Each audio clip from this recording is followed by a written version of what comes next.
Good afternoon, ladies and gentlemen. Good afternoon. I know we've all had maybe some coffee, yeah? So we can get a bit of more energy since it's in the afternoon.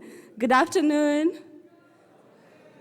Great. Excited to see each and every one of you here and welcoming you to the African Agri Investment Indaba, where we'll be having great conversations around achieving food security through private sector investment. And today in particular, we are having a pre-conference workshop where we'll be discussing very important topics around women in commercial agriculture and agro-processing. So my name is Grace Mberia.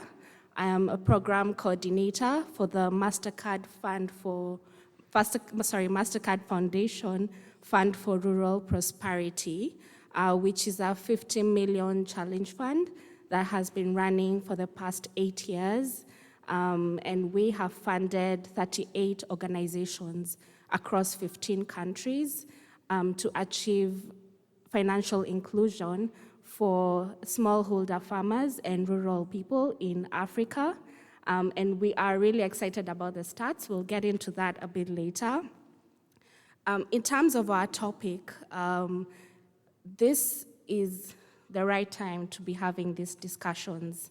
Actually, the right time was years ago, but it's great to have these continuous conversations around women in agriculture. The African Union Development Agency actually released some stats where in 2021 that women account for approximately 43% of the agriculture labor force in developing countries. And in particular, they account for 50% of the agriculture workforce in most African countries. So in terms of investing in women in agribusiness, the kind of potential and impact that we can achieve would be great in transforming the African communities and creating resilience and enhancing food security. So I will introduce my colleague, Nashipai. Thank you, Grace. Good afternoon, everyone. My name is Nashipai Letepan. I'm a communications manager for the MasterCard Foundation Fund for Rural Prosperity. And yeah, we're excited to be here. We're excited to be moderating this session, and we're excited to see all of you here today. So as Grace has rightfully mentioned, it's very important for women to be empowered within the agribusiness value chain. We have seen this through the program that we run with the MasterCard Foundation, where our portfolio of participants have actually supported over 5 million customers in rural areas. And of these, 35% of them are women living in rural areas. And these women have been able to access and utilize financial services and products for their agribusiness value chains. And through the fund also, they've also been able to create over 4,000 direct jobs, with 38% of these being for women, which has also supported them in uplifting their livelihoods and their income. So the first session today is on fast-tracking active participation of women in agricultural sectors beyond primary production into agro-processing, agribusiness, commercial, and export levels. And I'd like to call up our panelists for this session, with the first being Susan Payne, Winand Espach, Kosi Moroka, and Tatiana Mata.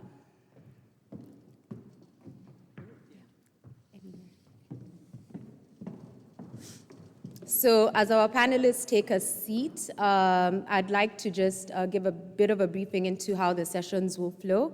We have 3 sessions for this workshop. We'll give each of the panelists 2 minutes to introduce themselves. We have a couple of questions for them, and they'll have 3 minutes to respond to some of these questions. And then we'll give the audience a 10-minute Q&A or any comments that the audience have for the panelists. And yeah, so for the panelists, please feel free to unmute your mics by pressing the on button on your mics, yeah.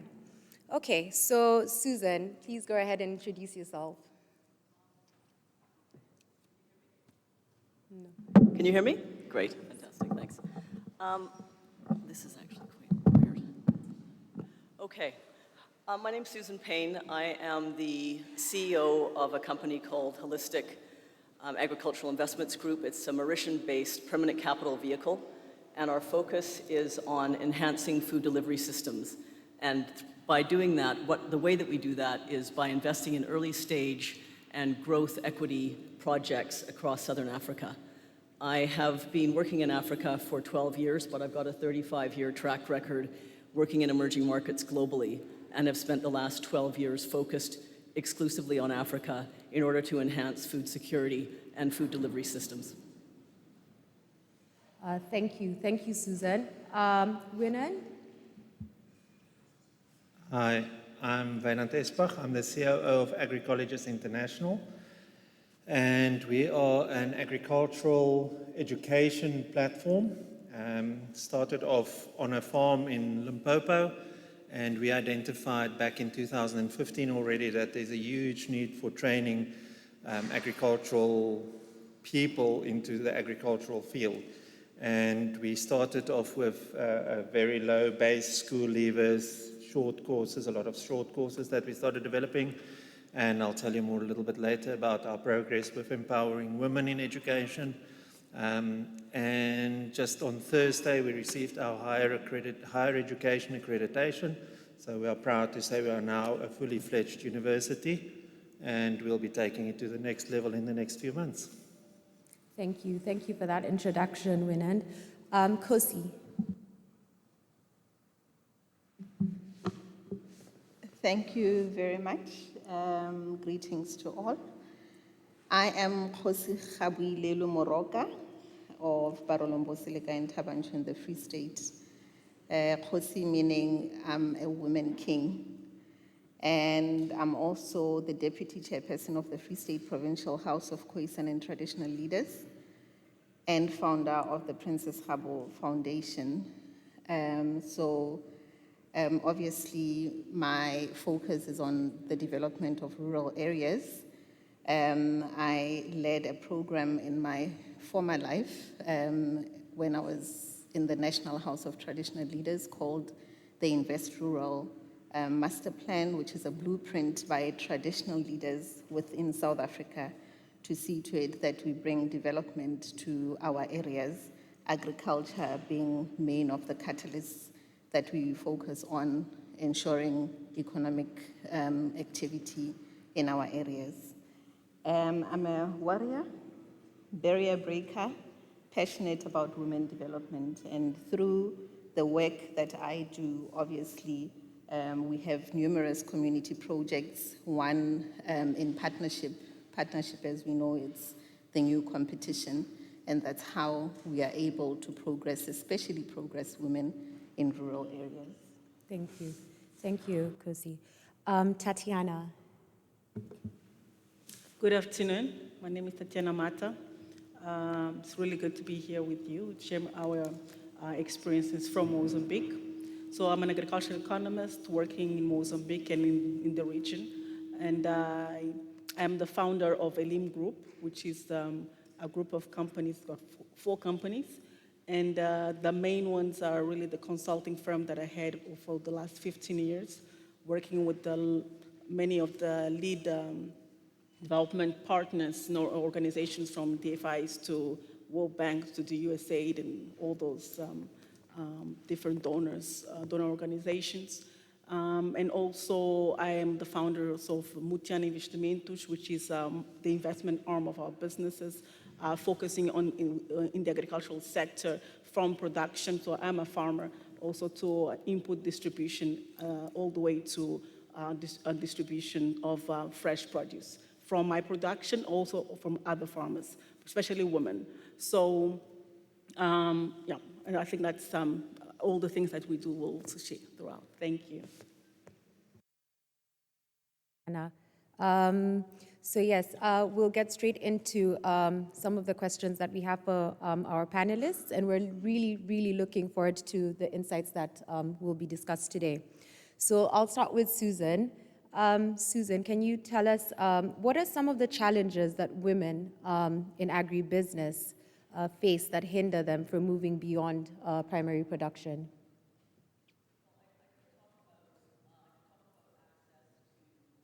We can't hear. Yeah. Sorry. I could talk about access to markets, and that's an obstacle, but not a serious one. I could talk about access to networks, so you can see it and be it as a woman. But that actually is probably not a very good argument either, because there are networks developing across Southern Africa. But the real problem consistently in Africa is access to systematic funding, to proper funding. And SMEs are the backbone of any economy, and what we see over and over again is Africa, where 85% of its food production comes from SMEs, has virtually no funding or very poor funding, weak funding for its food producers. So in South Africa, for example, with this 85% SME number, 6% of that 85% is provided by the government. 9% in South Africa is provided by private capital. So what you're seeing is a consistent pattern of low funding for a sector that is absolutely imperative to provide food to a continent that could feed itself. Where is the logic here? There is absolutely no logic here when you could fund. It's not about the talent. There is masses of talent on this continent. It's about, not even about the training. It's about the funding. It's about a leadership role. There has to be thought leadership and execution on the ground of funding that goes directly through to startups, where many of these groups that go from food producers to processors are startups. And processors require capital. And I know that because I'm involved currently in a project on the ground in Mozambique which ticks every single box. And yet, because it's going from food production to processing, requires some capital expenditure that is more extreme, $4 million. To secure that $4 million for a project that would include smallholders using non-arable land to produce plant protein in high volume is very difficult indeed. So I'm not only an investor, I'm also an operator. My company is an operations company as well. So I see it directly on the ground. And the reality here is that probably many people in the room are in the same position. But we turn ourselves into pretzels trying to get food security. But listen, everybody, this isn't the Special Olympics. This is feeding people on the continent. And right now, you've got some food exporters, fantastic. Kenya, for example, is a good food exporter. But you've got food importers. There's an agricultural deficit on the continent because there are certain countries like Nigeria, Angola. These are food importers, net importers. And there is no reason why we can't change the dynamic here and turn this continent into a massive food producer, but we have to have women involved, first of all, as players on the team, and that's an absolute definite, but there has to be proper funding. So without question, access to funding has to change, and especially for women that get only 3% of the total VC funding on the continent. Right now, all of the funding goes to men, and that is great for men, but it's women have to come up the chain here, and there has to be more accessibility to females at levels, at a cost of capital that is not prohibitive in the way that banks currently are. So that means that you've got to see DFI step in, you've got to see much more development capital, and you've got to see greater support from governments that may not be able to offer the financial support, but certainly can offer all sorts of other support in terms of taxation, creating ecosystems in their own countries, making work permits easier, cutting the red tape, making these much less bureaucratic environments. And that is the hurdle, funding. Thank you, Susan. And I think we'll all agree and will be in agreement with Susan's sentiments that women really do need to be empowered through access to funding. within the agribusiness value chain. So thanks for that. Winand, the next question will be directed to you. Do you think the industry is doing enough to empower women? And specifically, what is Agri colleges doing to ensure women empowerment is provided within the agri industry? I think it's got to be split into two. There's definitely some of the industries that are doing enough, or none of them are really doing enough, but some are doing a lot more than others. But I agree with Susan, there's got to be a lot more done in the form of funding. One example, I was in Limpopo a couple of months ago, and we were visiting emerging farmers, and just meeting with female emerging farmers. And the area where they're farming is macadamia nut farming. And there's one specific woman that was attending has 10 hectares of macadamia nuts. Now, anyone out there that understands the macadamia industry, if you have 10 hectares of macadamia nuts, a mature macadamia orchard with good management should produce on average 4 tons of macadamia nut in shell per year. She was producing 1 ton of macadamia nuts per year. So she's not, firstly, she hasn't got the funding for proper irrigation, she doesn't have the funding for fertilizer, she doesn't have the necessary knowledge, she's not getting what she needs from government and from corporates to make her a successful macadamia farming. And then the question came up, so her name was, by the way, also Susan. We said to her, Susan, what do you do with your crop? Do you send it to a commercial processing plant or what? No. She sells it next to the road at the taxi rank. And she was selling it at less than a quarter of the price of the commercial value. So just by proper sort of farming methods, she could be earning 400% on the crop or the volume and another 400% on price. And that's the impact that's available out there. She's got 10 hectares already planted. It just needs investment. It needs money.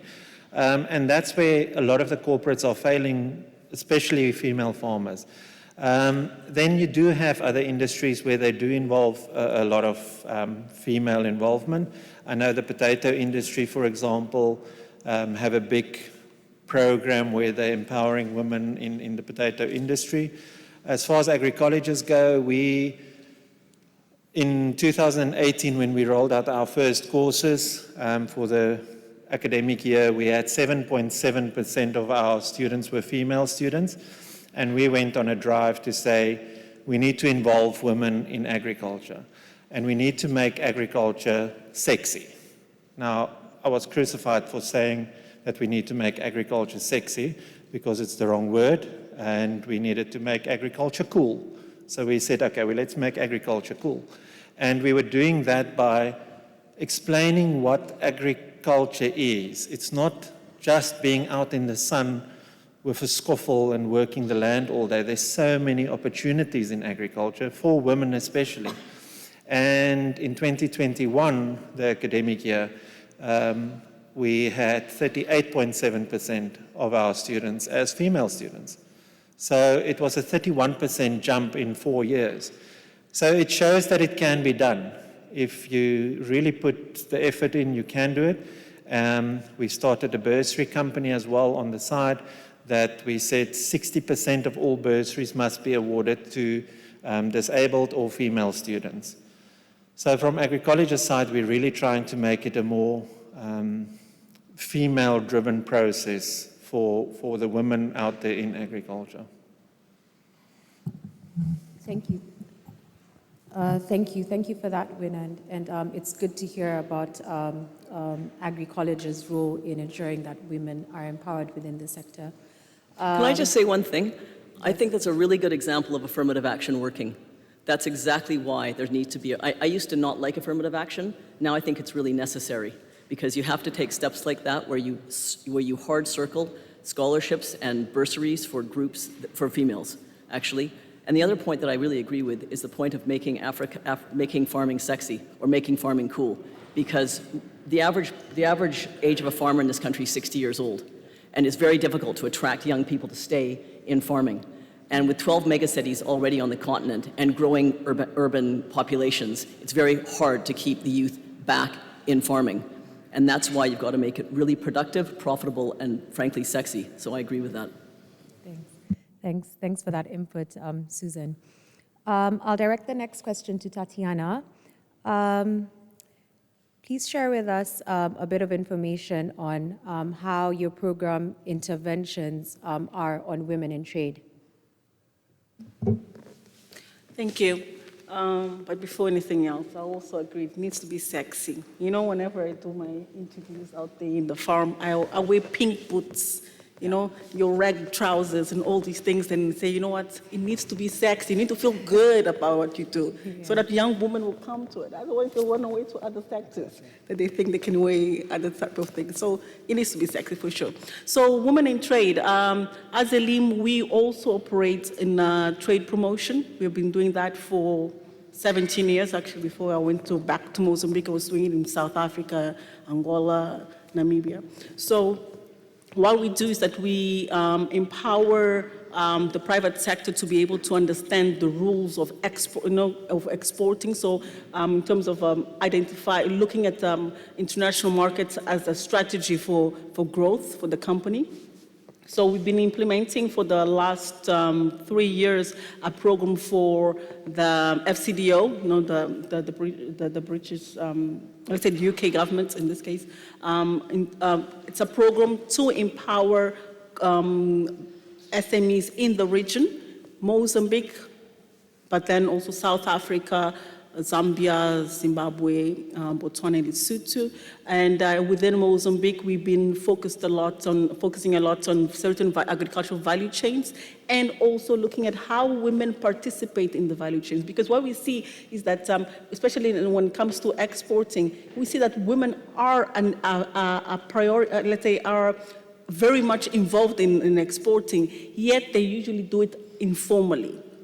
You know, the hawkers, you know, coming to South Africa, getting products, crossing the border. You know, it's really cross-border trade most of the time. Or you have women taking product and going overseas without going really through the proper channels. So they suffer abuse at the borders. They're forced to pay, you know, bribes and all these things. They lose their products because they do not understand, you know, all the procedures of exporting. You know, so what we're doing is that we are training them. We are training those women to understand the rules of trade. We are identifying women farmers, you know, that have great products, and saying you can actually take this product from the local market all the way to the export market. We are providing, you know, it's really training through all the different WTO standards and all that. We have a platform. So the program is called TFSA, which is Trade Forward Southern Africa. You can go online. We have a free school of exports, you know, and you register. Right now we have 21 modules that women can go, women and men, please. But the program has a kind of a very solid pillar, also trying to focus on men, but we have many men-owned companies participating in it. So feel free to reach out. So we have right now 21 modules, and we are adding 8 more in the next couple of weeks. It's financed by the UK government, and we really want to. What we're saying is that we're taking this woman to other places. For instance, right now we have the very first woman, first Mozambican product in Amazon. We just launched. It's a product of what we've done. You know, it's a lady that had suffered several types of abuse because she wears her afro and all these things. Today, her product is Amazon.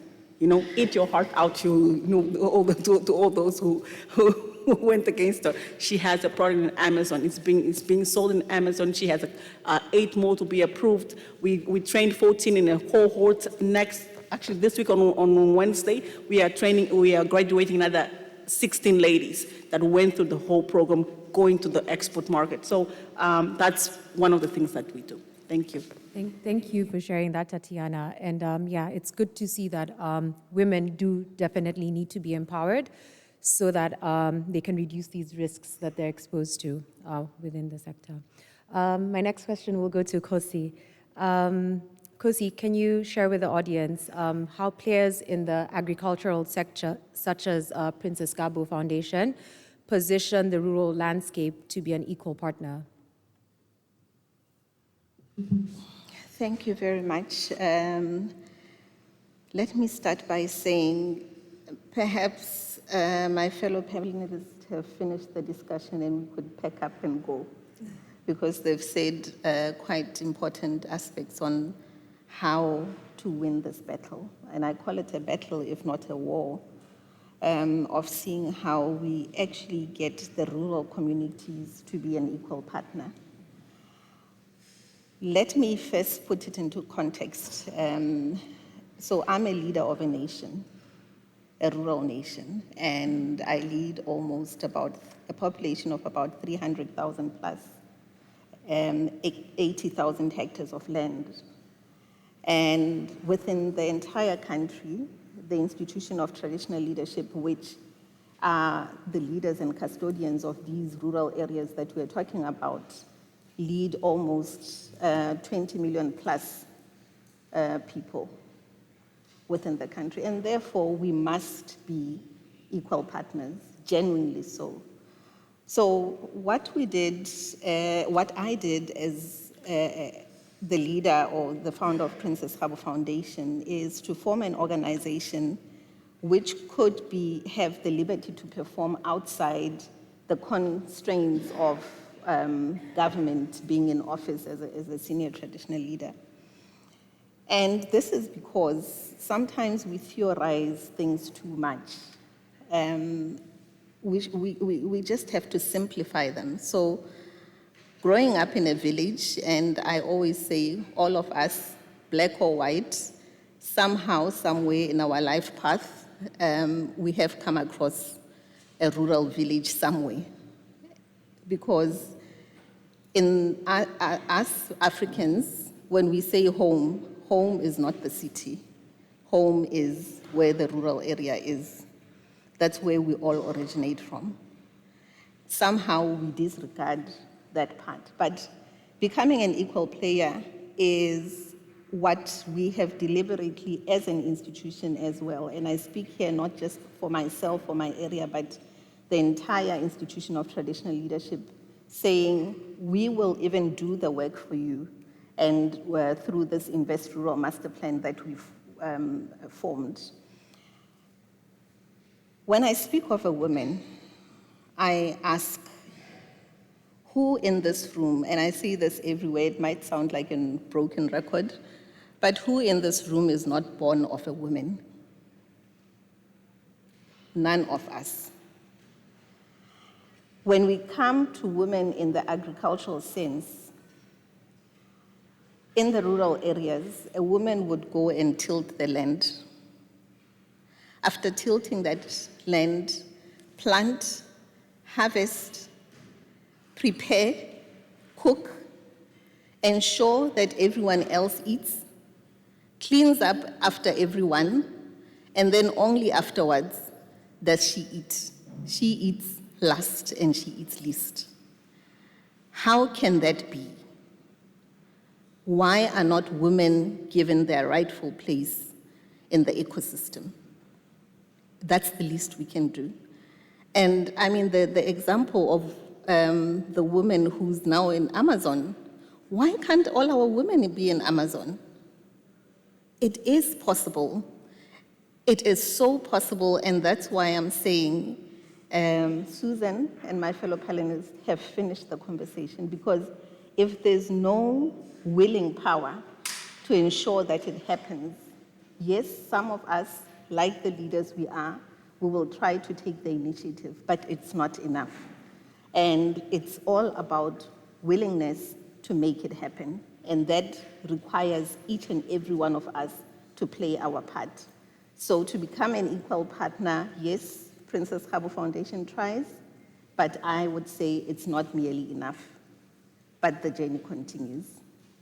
Thank you. Thank you, Kosi. And I think we all have a role to play in that. I'll take it back to Susan. for the next question. Susan, in your experience, does supporting and funding large-scale farmers have a catalytic effect in growing and uplifting small-scale farmers commercially? Whoops, sorry. In my experience, it's really critical to have home farms to uplift smallholders around those farms. So when you look at the statistics, 80% of farms in Africa are 2 hectares or smaller. Compare that with 6% in Brazil. So in Brazil, 6% of farms are 2 hectares or smaller. So you can see the enormity of the smallholder community in Africa. And that smallholder community is imperative to leverage and support in order to produce food. Now, in my own experience, and we have large commercial farms in the southern part of Africa. So, for example, we have a farm in Mozambique, we have a farm in Zambia. These farms are substantial. They grow a whole variety of different foodstuffs. Around those farms, we have smallholders, and those smallholders can be supported by the farms through a number of means. One of the most obvious means is through crop preparation, land preparation, soil analysis, training, a whole variety of support roles. But most importantly, we can also act as the market.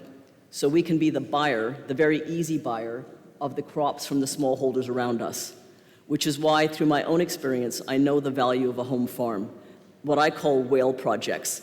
Those whale projects are, I think, vital to uplift whole regions, and that is why large commercial sites, especially cooperative and collaborative large commercial sites, really do support smallholders around those sites.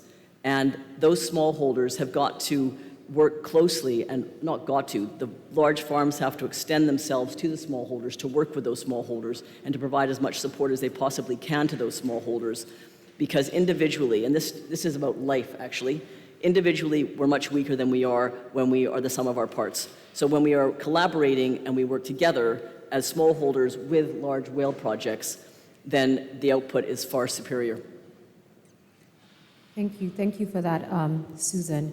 And we do note the importance of the collaborative effort that both the large-scale farmers and the small-scale farmers need to have for them to have better input. My next question will go to Winan. Please share with the audience what role women play within the agricultural sector. I just want to quickly add to what Susan was saying. I think we find the same. And we've actually created like a business creation model that I'm happy to share with anyone that would like to see it. But it's all based around exactly that, where you have a hub in the center, which is call it your bigger, large-scale commercial farm. And then you have all your small-scale commercial farms around that. And that hub becomes the one where the small-scale farmer that's only got 2 hectares or half a hectare can use a tractor, or they can get advice on everything. The biggest issue for many of these small-scale farmers, and there are some of the regulators in the audience here, is accreditation matters. They can't export their product because they don't have Global Gap accreditation. They can't send to local markets because they don't have CESA accreditation. I've just gone through a Global Gap and CESA accreditation as well as Rainforest Alliance on our farm, and it's cost us over 100,000. How do you expect someone with 5 hectares to pay that sort of money? You can't. So that's where the commercial farm should also play a major role in assisting those farmers in getting those things in place from day one. So I just wanted to add to that. As far as the role of women in agriculture, let's ask the audience. There's a nice range of age and call it age, in the audience here, who you've all probably heard the term, but who has done an in-detail study of what an influencer is? Who knows what an influencer is? I see 2, 3 hands, 4, 5. I mean, an influencer has become a real job in agriculture. We have some agricultural influencers that make a lot of money out of posting TikTok videos of themselves walking through maize fields and picking pumpkins and things. That's a career. They've made a career for themselves in agriculture. We cannot say that's not a career in agriculture because they're using agriculture as a career. That's something that we have to keep in mind as career opportunities in agriculture. Technology has become amazing. Drone pilots. I mean, we've got a school in Van der Bijl Park or somewhere in that area, one of the rural areas there, that's been identified as a smart school. They're already presenting drone pilot as a grade 12 subject. And all the women, all the female students are taking drone pilot classes. Robotics.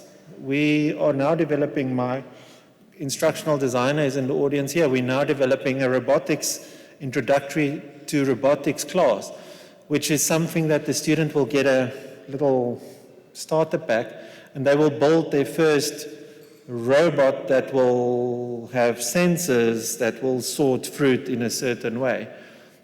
So there's so many career opportunities. I want to end off with an example again. Our very first student in March 2018, when we launched our first course, was a woman, and obviously with her permission we tell her story.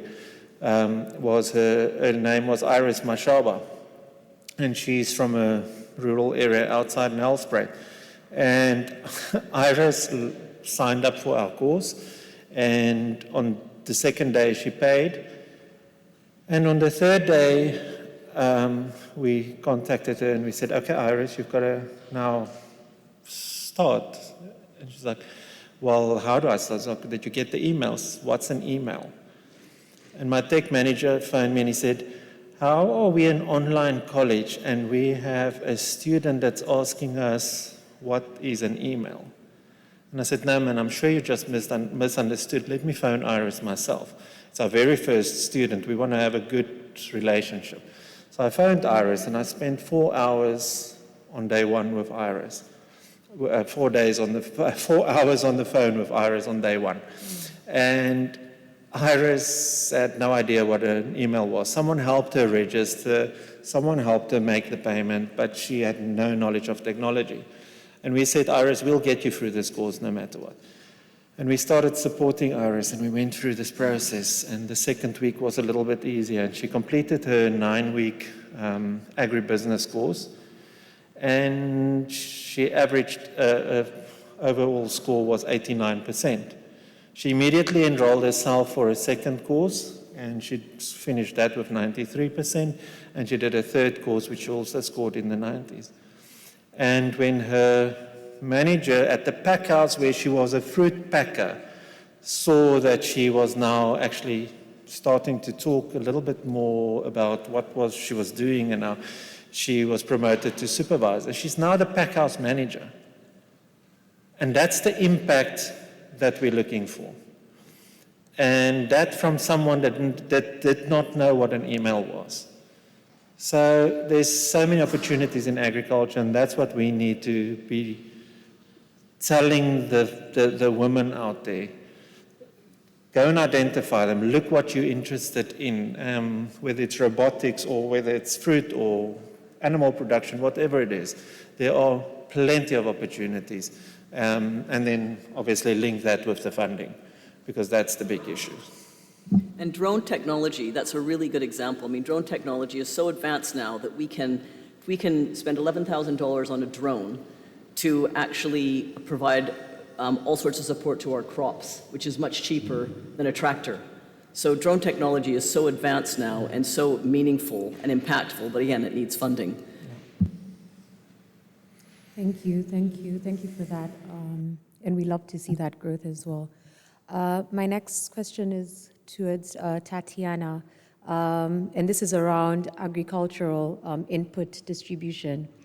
So Tatiana, please share with the audience what interventions ELIM has on empowering women along the agricultural input value chain. Thank you. I'm touched by your story. Come on, really good, really good.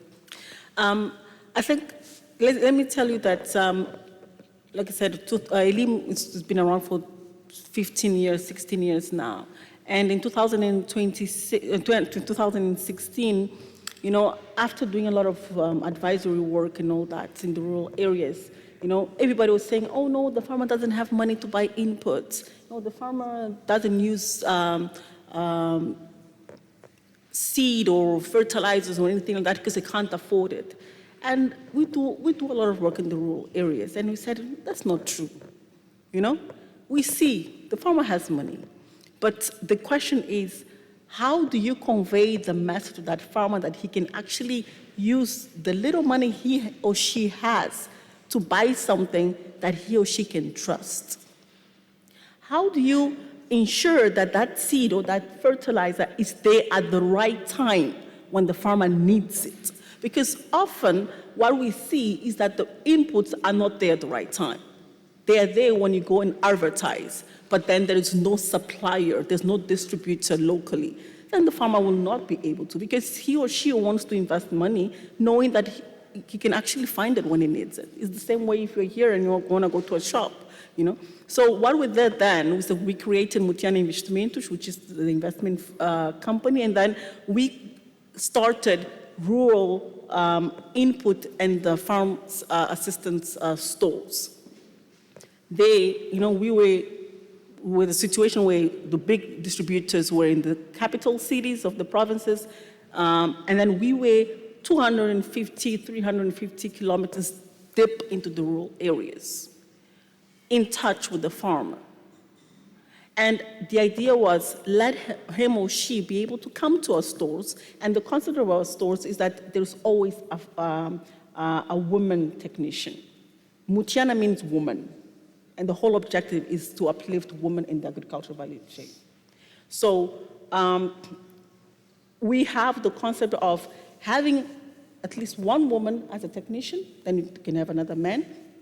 And that's because we were operating in the northern areas. Northern areas are mostly Muslim areas. So the woman often does not feel comfortable talking to a strange man. So you need to understand the context where you're working.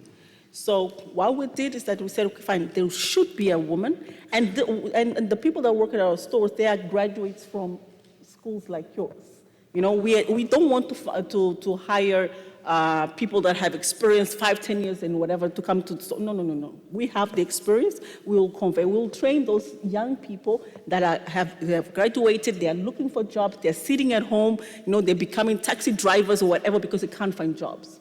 You know, and the young ladies that are forced to actually get married because, you know, she spent the hard-earned money of her parents and then she's just sitting at home. Those are the people that we're looking out to hire. And you say, okay, fine, you have done the investment. So now we will train you, we'll prepare you to be a storekeeper.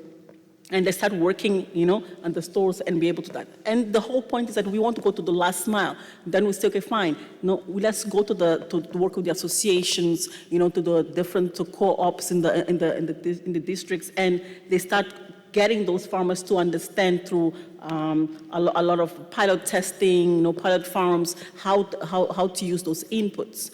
And we introduce insurance, you know, we work, for instance, with a large company of insurance, you know, and one thing that we do is that we say, okay, through that last mile process where we find agents in the field, we continue putting women around, you know, training other women so that for women farmers, because throughout Africa, I think your colleague started, when she started, she mentioned that women in the agricultural sector they make up 50% of the labor. In Mozambique, 52%. So they are the real producers. So if we actually empower those women to take the inputs all the way until the farmer, then that woman farmer will be able then to use improved seed, use fertilizer, know about the trainings, because often what we see is that men are called to the trainings, you know, and then they say, no, I'll take the knowledge to my wife. It will never happen. That's why we have a cycle, that it never changes. Things don't change. We put billions of dollars into it and we don't see. And the last point of our process is that we want them to start with franchising, where we say we want to continue identifying young ladies that have come out of the schools, and be able to train them and say, okay, after 2 years, this is your business. Okay, so that way we have more women able to go into the different locations and providing agricultural inputs and services to their communities. Thank you. Thank you. Thank you for sharing. Oh, sorry, that. I forgot to mention. One point, another important piece of it is that after the farmers have produced, we also buy. So we'll then buy the maize, the excedents. We'll buy cash crops like sesame, soybean. We just export them to China, South Africa, beans, whatever we have to sell. So markets for us, they're not a problem. What we like always to find is good products. So that process of training, we actually know who our farmers are. We know the quality because we are there providing technical assistance. Thank you. Thank you for sharing that, Tatiana, and it's good to see the opportunities that you're providing for women within the sector. My final question will go to Kosi. Kosi, can you share with us what steps, and I know this has probably been mentioned throughout the conversations that we've had during this session, but can you tell us about some steps that need to be undertaken within the value chain that can overcome the challenges that women face? Thank you very much. Perhaps let me start by saying I think I also want to be an influencer. Okay. We know what we need to do. That would be my answer. We know what we need to do, we just choose not to do it. And we choose not to do it because Lord knows why. That's what I would say. We need to be deliberate in our action. We need to be bold in our action. We need to be genuine in our action. Systems are there, funds are there.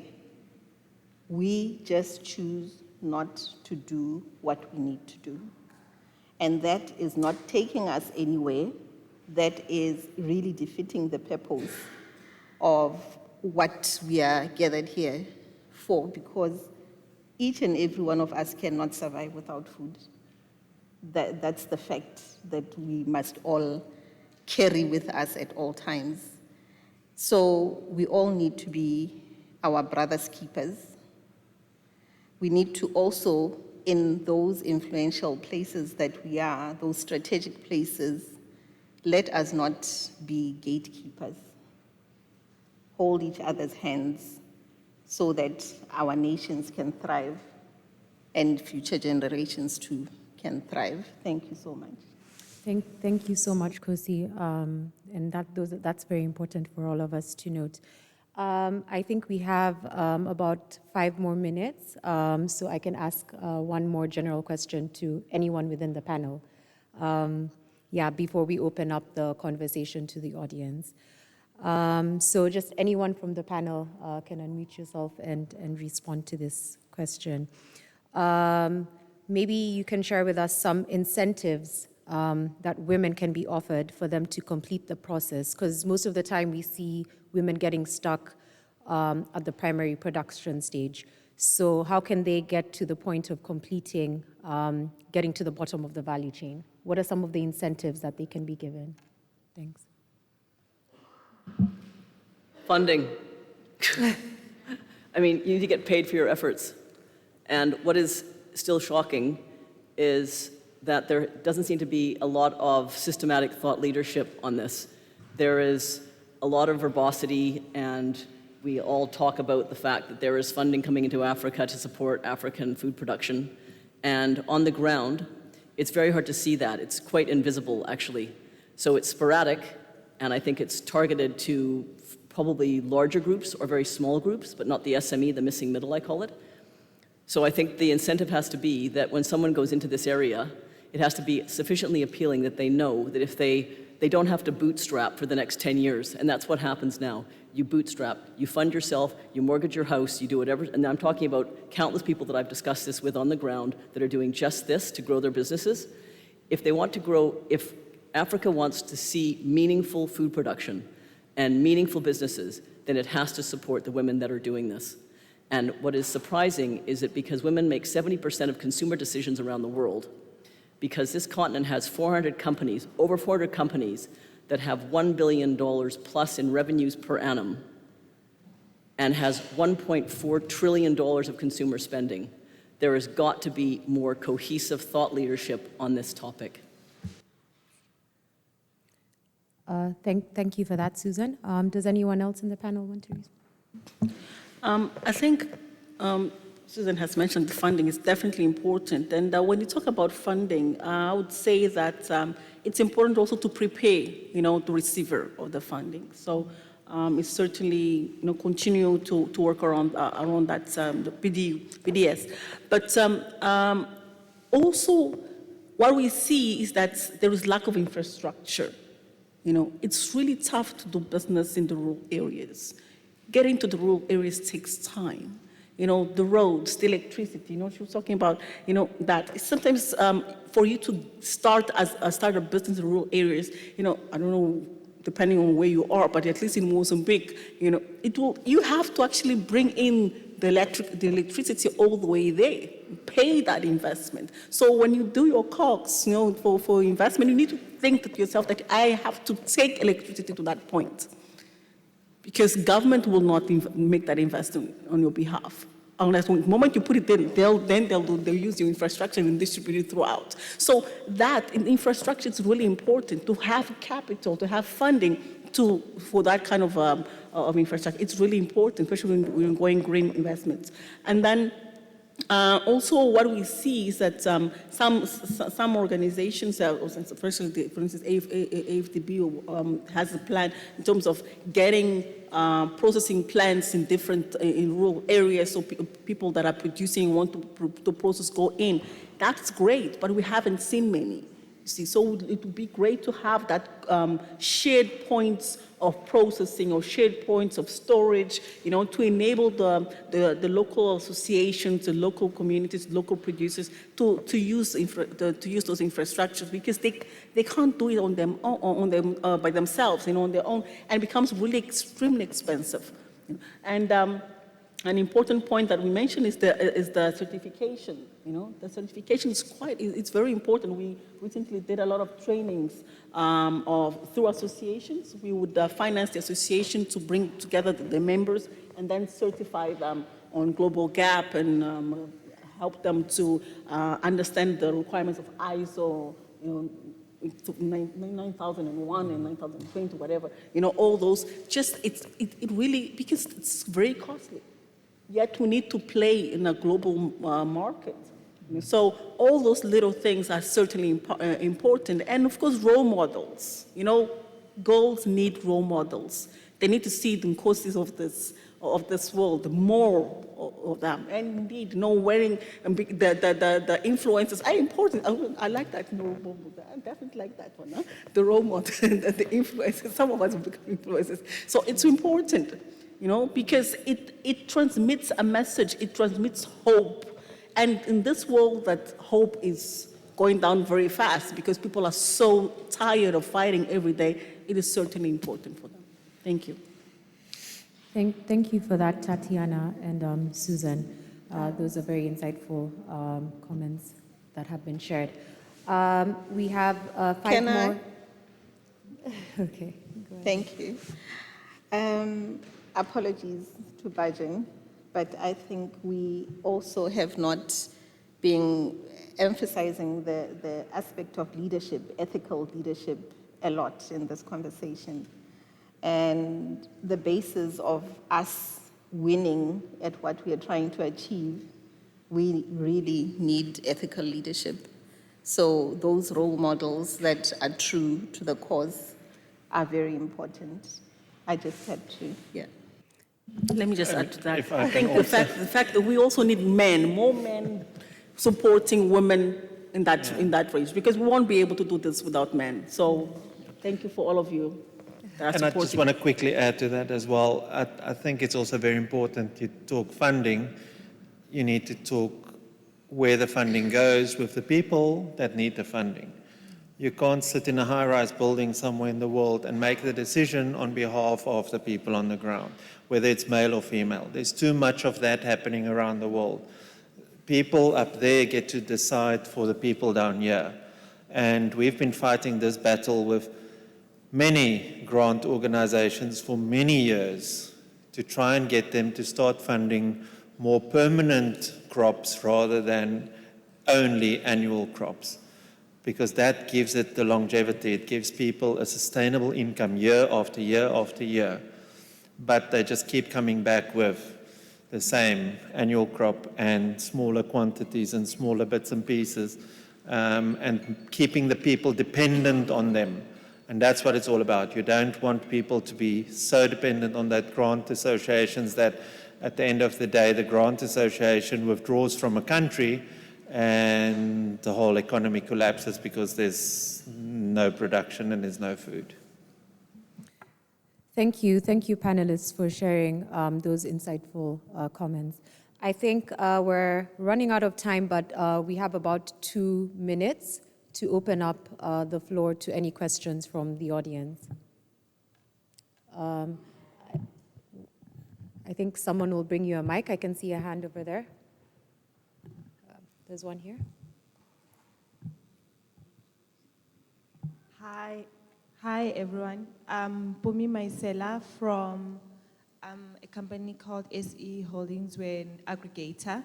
I just want to say thank you so much to the panelists for sharing your experiences and sharing, how you support the farmers.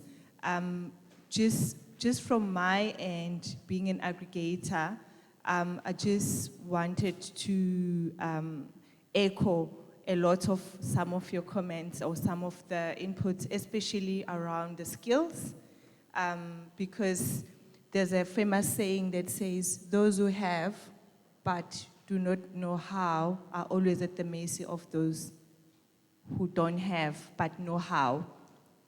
And so a lot of our farmers do have access to the land, whether small, big, or large.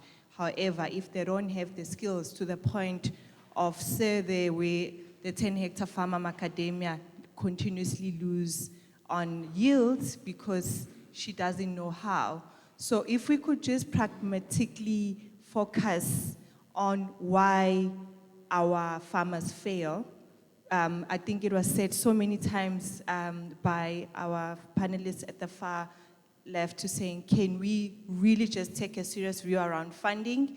And, for me, you do get a standing ovation for that, because that's the biggest stumbling block. Once we know that there's a market for it, everybody needs to eat. Why are we not putting on serious capital that allows our farmers to thrive and grow and be sustainable? Thank you so much for sharing. Thank you for that. Do we have another question?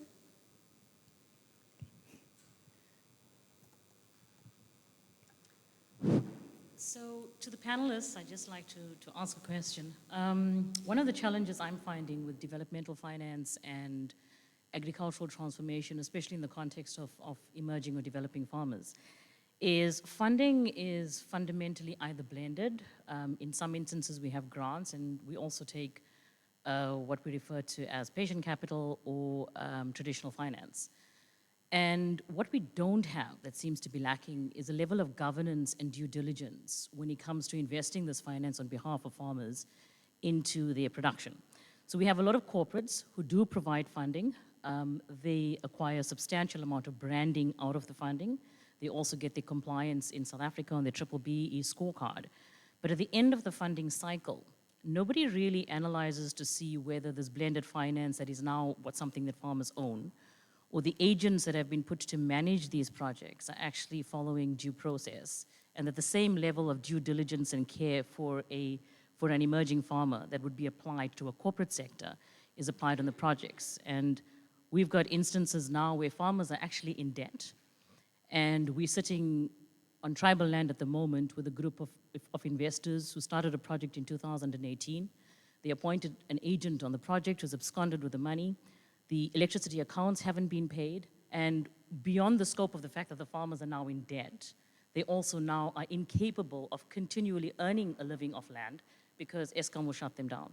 So my question, and I think a point of discourse that needs to come out of this as well, is it an institution that can be established that can actually be governing the system of due diligence where developmental finance is concerned? Thank you for that question. I think we can have one of our panelists respond to that so that we can give time to the rest of the questions. I think that there is actually some guidance there, and that guidance is being provided by 2X Challenge that have standardized a series of due diligence documents that are available freely to all parties, either sex. And there is a whole panoply of these documents, but the focus is exactly where you're saying, because you are so right. The funding has to come alongside, obviously, training and support. And the support is a really critical component, the structure, because frankly, structures are quite loose and free frequently in Africa, which makes investors very nervous. Investors want scale and they want reputation, and often that isn't available. So what happens is that groups like 2X Challenge that are basically financed in order to find solutions to just this issue have done that. And if you check their website, you can find that documentation book, that deck, that looks at a series of different questions that can be answered on due diligence. Sorry, if I can just very briefly add to that. I think I've just been asked to, in the last couple of weeks, briefly look over some cash flows for someone, a farmer that is starting up a new project. And it's a 15-year cash flow, and they are looking at getting a grant for 40% grant, 50% loan, and 10% self-funded. And unless they get a 10-year payment holiday on the loan repayment with the interest rate that's been proposed, the project will fail. And I think that's exactly the point. People have to do their homework. They have to get people to help them if they're not sure, because the project will fail and they will end up owing many millions that they won't be able to pay back because it's a long-term crop. They can't just pay back from day one. Thanks for those responses, panelists. I think we had another question over here. Hi, good morning. I'm Karin Jafta from a company called High Rollers Trading. So we are a township-based manufacturer. My question would be, if you look at funding and development and training, skills development, would the townships be a priority due to the township economic bill that has been passed? And also looking at the high unemployment rate, especially in your township areas. Thanks. I'll take the first part of this. I think for us, it's a big part of our focus is townships, because every township, every house has a small piece of land. And we try and keep our courses as affordable as possible, and a lot of our bursaries we award to people specifically in those townships, because we believe that they should be taught how to grow food, and they can expand that in their township to 10 neighbors. And through that, they can start a little business. So aquaponics, more modern urban farming, even our urban farming that we're developing now, talks about what you can do in a township. And it's very important that people start growing their own food in that situation. When it comes to the employment side of it, there's no guarantee ever that you'll find employment, but we can proudly say that 90% of our graduates, in a survey we did at the end of May, 90% of our graduates have found employment or are currently employed. So that's a great feather in our cap, but it also shows that what they've been taught is actually industry relevant. And we often get asked the question, why are your short courses not accredited? we don't want to accredit, well, we would love to accredit our short courses, but the problem with accreditation is that anyone in the education industry will know that if we have to accredit a short course, it will take 6 to 12 months for that course to be accredited. And we like updating our course after every intake. So if it's our avocado course, at the end of the season, we update it with the last year's statistics and prices and everything that we can find about last year's crop. But if we have to now have that reaccredited because we made changes to the course, we will only be able to roll it out again or present it again when it's due for another upgrade. So you're always staying behind. So we believe that we do our short courses, and if they're not accredited, they're not accredited, but we do get the industry buy-in, because at the end of the day, it's the industry that will employ the people. If I could quickly also contribute to that, I'm also the president of the Food Producers Association in Mozambique. And one of the issues that we always had was the fact that the farmers sometimes struggle to find capable or skilled people to work at the farms. And institutions like this that provide training for young people, they make the bridge, because then those graduates will then find jobs. Even if it's to how to pick, and it doesn't really have to be 6 months courses, but something like 2 weeks courses and things like that, to how to harvest, because they're looking for sometimes short-term people. So jobs, for the young people that are coming out of these institutions, that have done 3 or 6 months courses, they can not only are they looking for jobs, but they can also become, job generators. They can become employers. They can become, micro businesses. So that is what we should also introduce as content of the courses. How to become a micro entrepreneur. Thank you. Thank you for that. I think, when do we have? Good afternoon. My name is Frans van Hulst. I'm a regulator. My business is called the Agricultural Produce Agents Council. I have no question. I just would like to make 1 or 2 comments. Thank you to everybody on the panel. It's really refreshing to hear what you're saying. I would like to give some advice to the ladies that go into farming. You must decide whether you're a passionate gardener or a real farmer, number 1. And let us start by naming our farmers in the right way. We talk about upcoming farmers, small-scale farmers, subsistence farmers.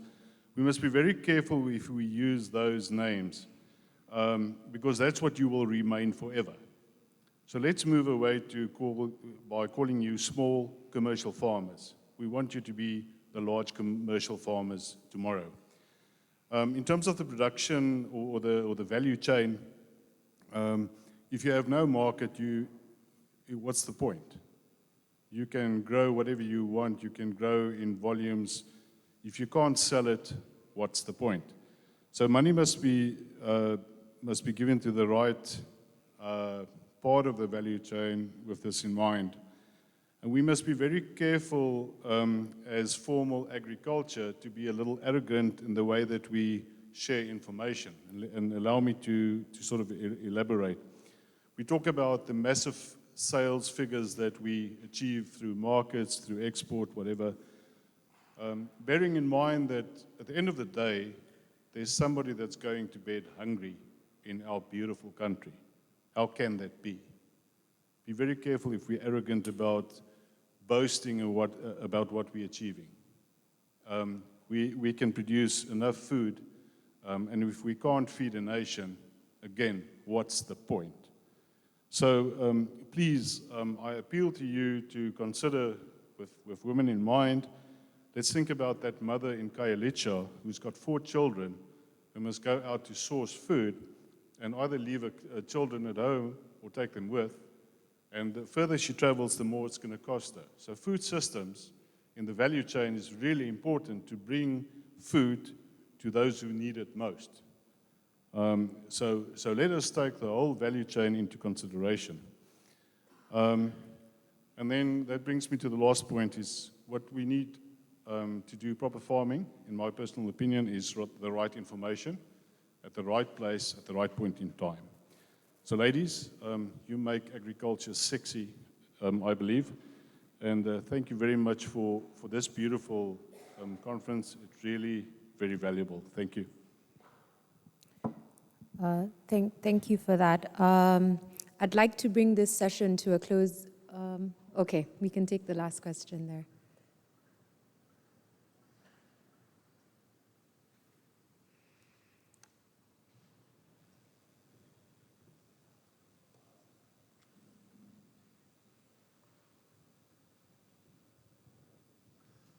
Thank you very much. My name is Dirk Hanekom. I'm with Agri Africa, working closely with Gabo, with Jose Gabo.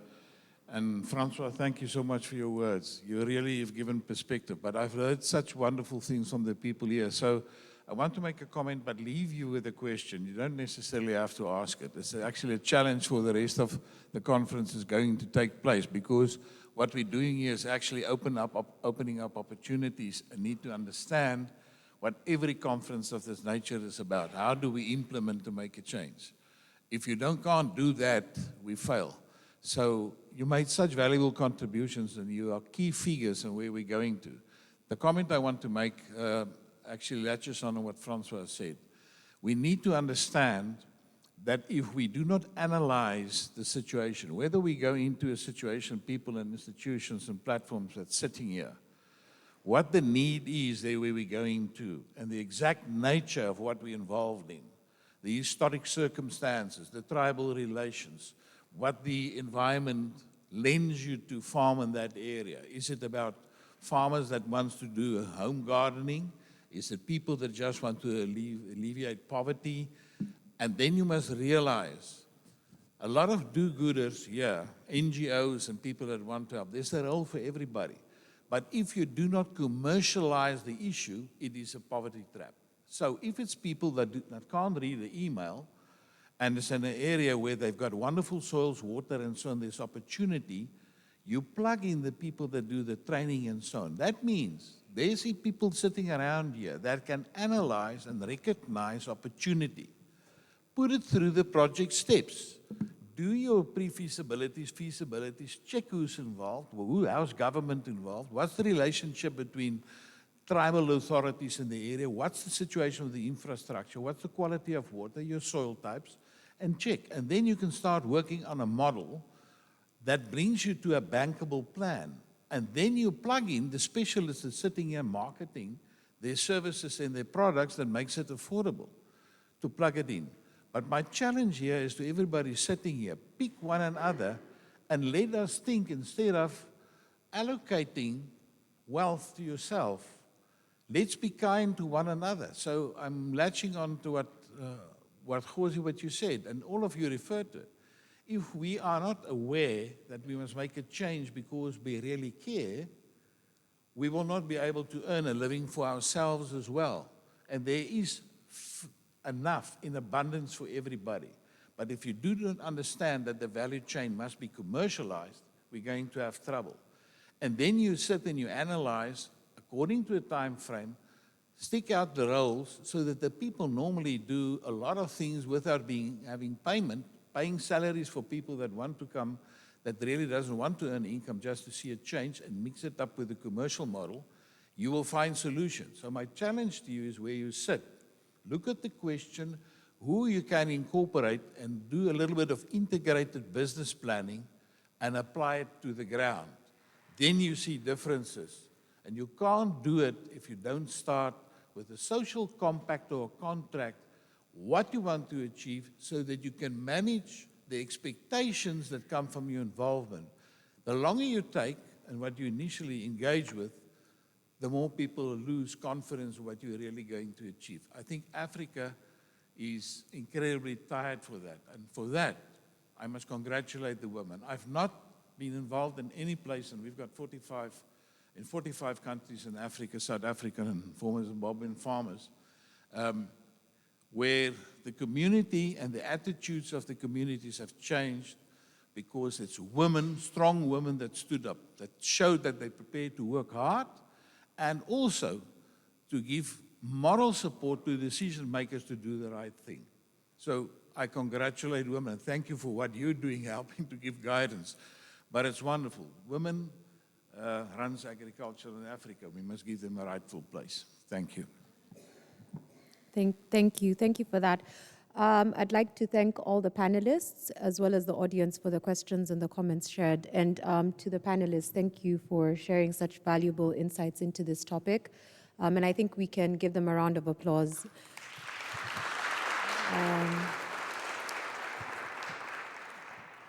Grace will now come in and take on the next session. Thank you.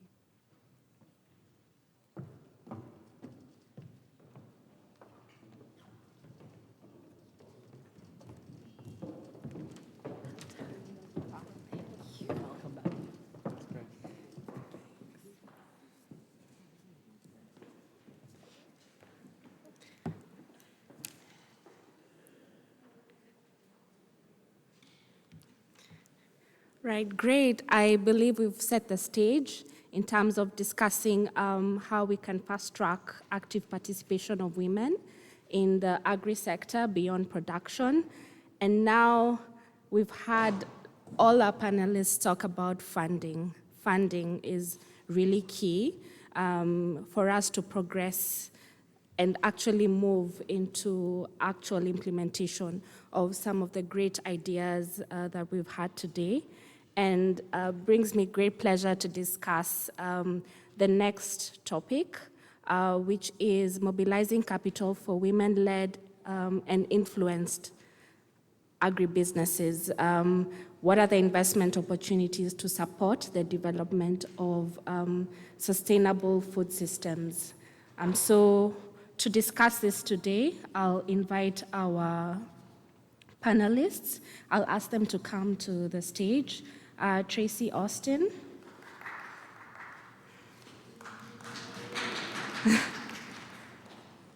Yes, Badoy. Sane Stimas. Leticia Mpuya.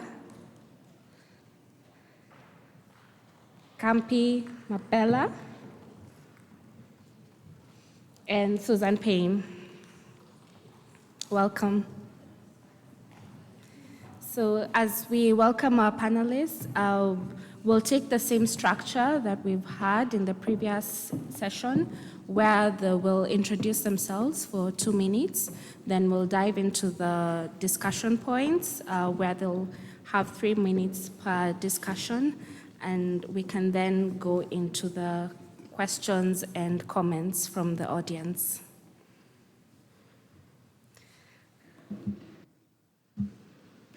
Right, so starting from the far end.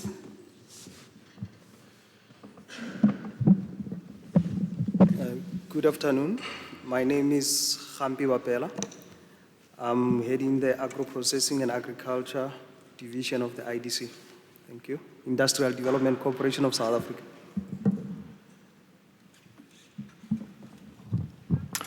Hello, good afternoon. My name is Ilyas Bidiwi, and I'm working at the African Development Bank within the Agricultural Finance and Rural Department, which supports public sector and the private sector in their agricultural endeavor. Thank you. Good afternoon, everyone. My name is Sana Stamers. I'm here on behalf of AFEX. AFEX was started in Nigeria in 2014 as a commodities exchange and was this year listed as the 3rd fastest growing company in Africa, according to the Financial Times, which we're very proud of. And at this point in time, we provide capital, infrastructure, and markets for about 800,000 metric tons of grains and cash crops, aggregating from over 400,000 farmers, and providing inputs to about half of them. I'm here responsible for the Africa expansion outside of Nigeria. We've started in Kenya and Uganda, and we're looking to expand to 10 African countries over the next 5 years. Thank you. Hi again, everyone.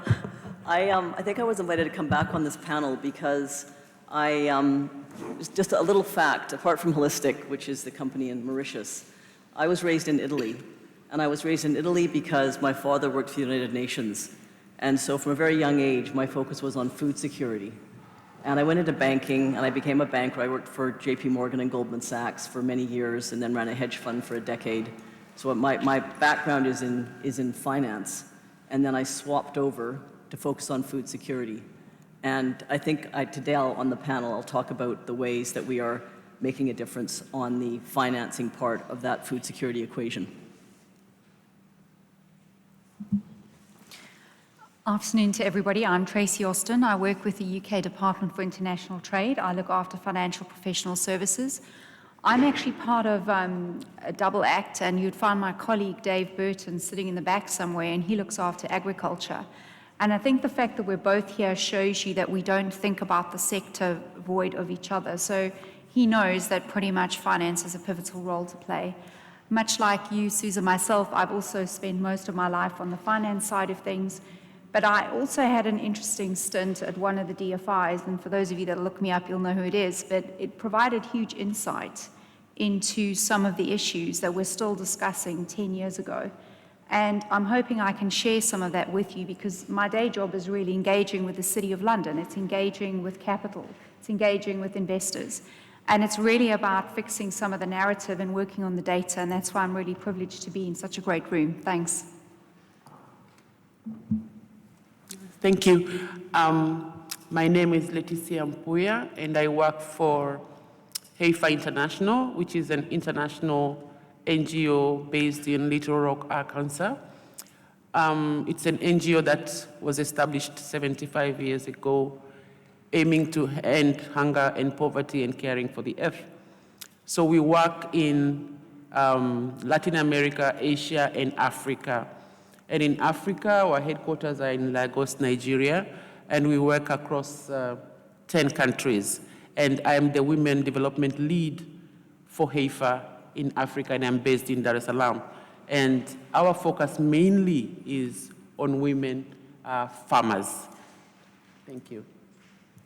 Thank you so much, and welcome to you all. So my first question will go to Tracy. What are some of the challenges that are faced by women in mobilizing capital for their agribusinesses? Thanks. It's always great being first. I think the sort of three main points that I'm going to make, and I know there are many, so these are not exclusive, but I'm going to reference my own experience with this data research that I did. The first thing that I'm particularly passionate about is finding the right funding structure, finding the right mechanism. For some reason, somewhere along the line, we became stuck in the idea that for African agriculture, it does fit the private equity model. And that's not always necessarily true. So I think for me, it's about finding the right mechanism that aggregates and that can actually help you find the right type of instrument. Because very often, and I've seen this in co-investing, where the wrong type of equity is being offered, when in actual fact, it shouldn't have been equity to begin with. And then the third point that I'm going to make to that is actually linked to the data. And that's around, really all of this fits into the cost of investing. We don't find a way of presenting credible opportunities that are more cost efficient and the right structures. We will not mobilize the level of capital that's needed to continually invest. Thanks. Thank you, Tracy. Agreed, right? Finding the right funding structure and mechanism has been a challenge, and hopefully we could get and dive into that. Ilyas, if you could tell us a bit more. We do know funding is problematic for women in business, and more so in the agribusiness space. What action can be taken to support women-led businesses in this space?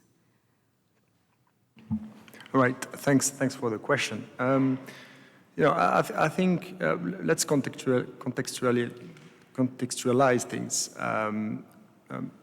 In terms of the funding, there is a huge funding gap for the agricultural sector, usually in Africa. And then, while we should continue our effort to raise more capital, let's focus on the existing one. If we look at the global lending from commercial banks, in Africa, the total lending portfolio, it's about 6% of it is allocated to the agricultural sector only. And from those 6%, a very small portion goes to women-empowered businesses. And that is some of a concern. And therefore, at the African Development Bank, we launched various initiatives like the AFAWA initiative, which supports women in business in general. And within the agricultural department, we've also, set up new facilities that will support, women in business. And therefore, if we look at the funding gap, we think that the funding gap is directly related to a knowledge gap, which directly relates to a risk perception gap. And that's particularly true when women are concerned. And therefore, if we want to tackle the knowledge gap, obviously we need to support those capital providers in, have a better understanding of the agricultural sector in terms of financing, the cyclicality, the collateral, and more specifically, providing instruments that will support women in agriculture. And if we look at the perception gap, then we can think of, financial instruments that will be catalytic and will attract the private investment. Because, I think that, Africa cannot thrive only based on public finance. The private sector need to be involved in agriculture, but also in women in agriculture. And therefore, the African Development Bank is developing risk-sharing facilities that will take on some of the risks when it comes to agriculture and women in agriculture. And therefore, what is a risk-sharing facility? It's basically, if we look at at the country level or at the IFDB level, we would go to the private capital and tell them, look, if you invest more in agriculture, in women-led agriculture, we are happy to take on some of that risk. If we take on some of that risk, then the risk-reward ratio from a private investment perspective will be more attractive. And therefore, to address the issue of risk perception, we are putting together instruments that will tackle that. We think, I personally think that the traditional finance has had low, results since, still the allocation to agriculture and women in agriculture remains low. And therefore, we need innovative finance and blended finance to tackle that risk perception specifically. Thank you so much, Elias. Great pointers there on how to bridge that funding gap. And my next question goes to Sani. In addition to money itself, what else is needed to mobilize capital for female farmers and female-owned SMEs in agribusiness? Thank you. And a good question indeed. We are already talking about not having enough money to invest in female farmers and female-owned SMEs. But even if we would have the money, it ends up not being enough. Because just money alone does not make a business successful. We've seen research from Nigeria where access to finance was considered the largest concern by management in agri-businesses, but the least of a predictor for success. So just like everything else in agriculture, you have to do 10 things at once for it to be successful. There are the obvious things that are being mentioned quite regularly. There's definitely access to knowledge, there's a need for financial literacy, there's access to inputs and access to markets that are critical. What we see pay off is having like a franchise model. So not everybody needs to reinvent the wheel. Having a model that can be scaled, can be replicated. For us, it's a model where input finance can be provided by franchisors, who will then also act as aggregators who can then sell into our platform. But we've seen similar models for rental of mechanization equipment, for example, or for information, technical tools, etc. So developing these franchise models, I think, is a good way forward to allow entrepreneurs and allow farmers to tick all the boxes that help them become successful in their business. Thank you so much, Sana. And actually interesting because it leads to one of the questions to Kampi.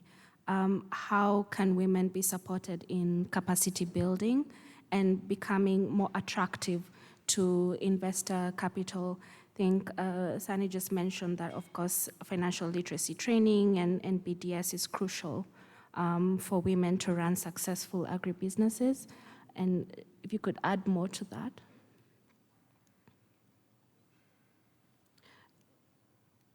To Kampi, sorry, to Kampi. Okay, thanks. I think my colleagues have mentioned quite a number of points, and there was a point around access to finance. But where I'm sitting, I don't believe that there is shortage of funding. It's preparedness, and it's the kind of funding. The previous panel, there was mention of a lady who had only 10 hectares of macadamia. That also speaks to what is minimum viable unit in a particular commodity setting. And it talks to collaboration, it talks to having, as financiers, having discussions with commodity groups to know what is viable and start working with them. And in that also, that's where the training and all that can come from. But I'm thinking also of blended finance as one of the solutions. Because if you look at, say, long-term crops, one of the barriers to entry is, very few farmers, especially those who are just starting up, will have the time to be able to wait for 6 years before their business is cash positive. So the type of funding that we provide, the solutions that we're providing have to talk to what is on the ground. Enterprise development is another important part. You have large processors who are operating in the space, but you find that they will provide, say, in South Africa, 100 million rands for enterprise development. But their procurement spend is sitting at 30 billion rand. We're saying if we collaborate, we can be able to give them access directly into the procurement.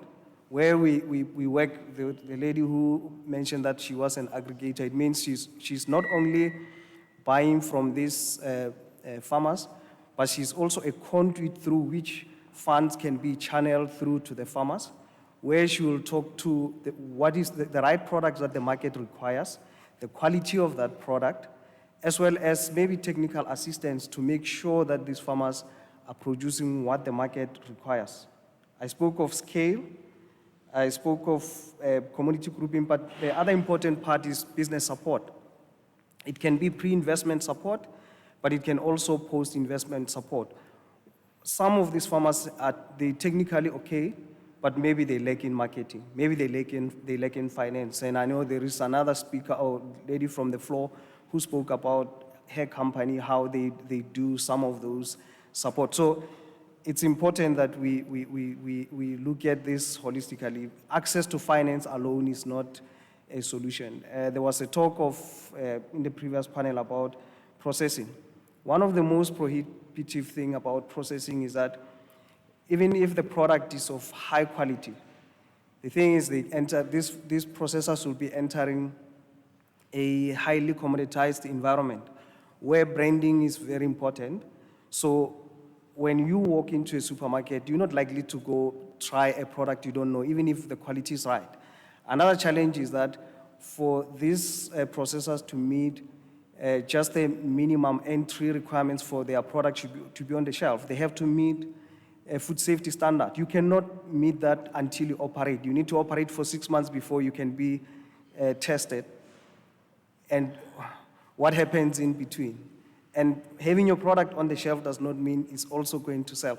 So we need to look at more a holistic approach other than just speaking of funding.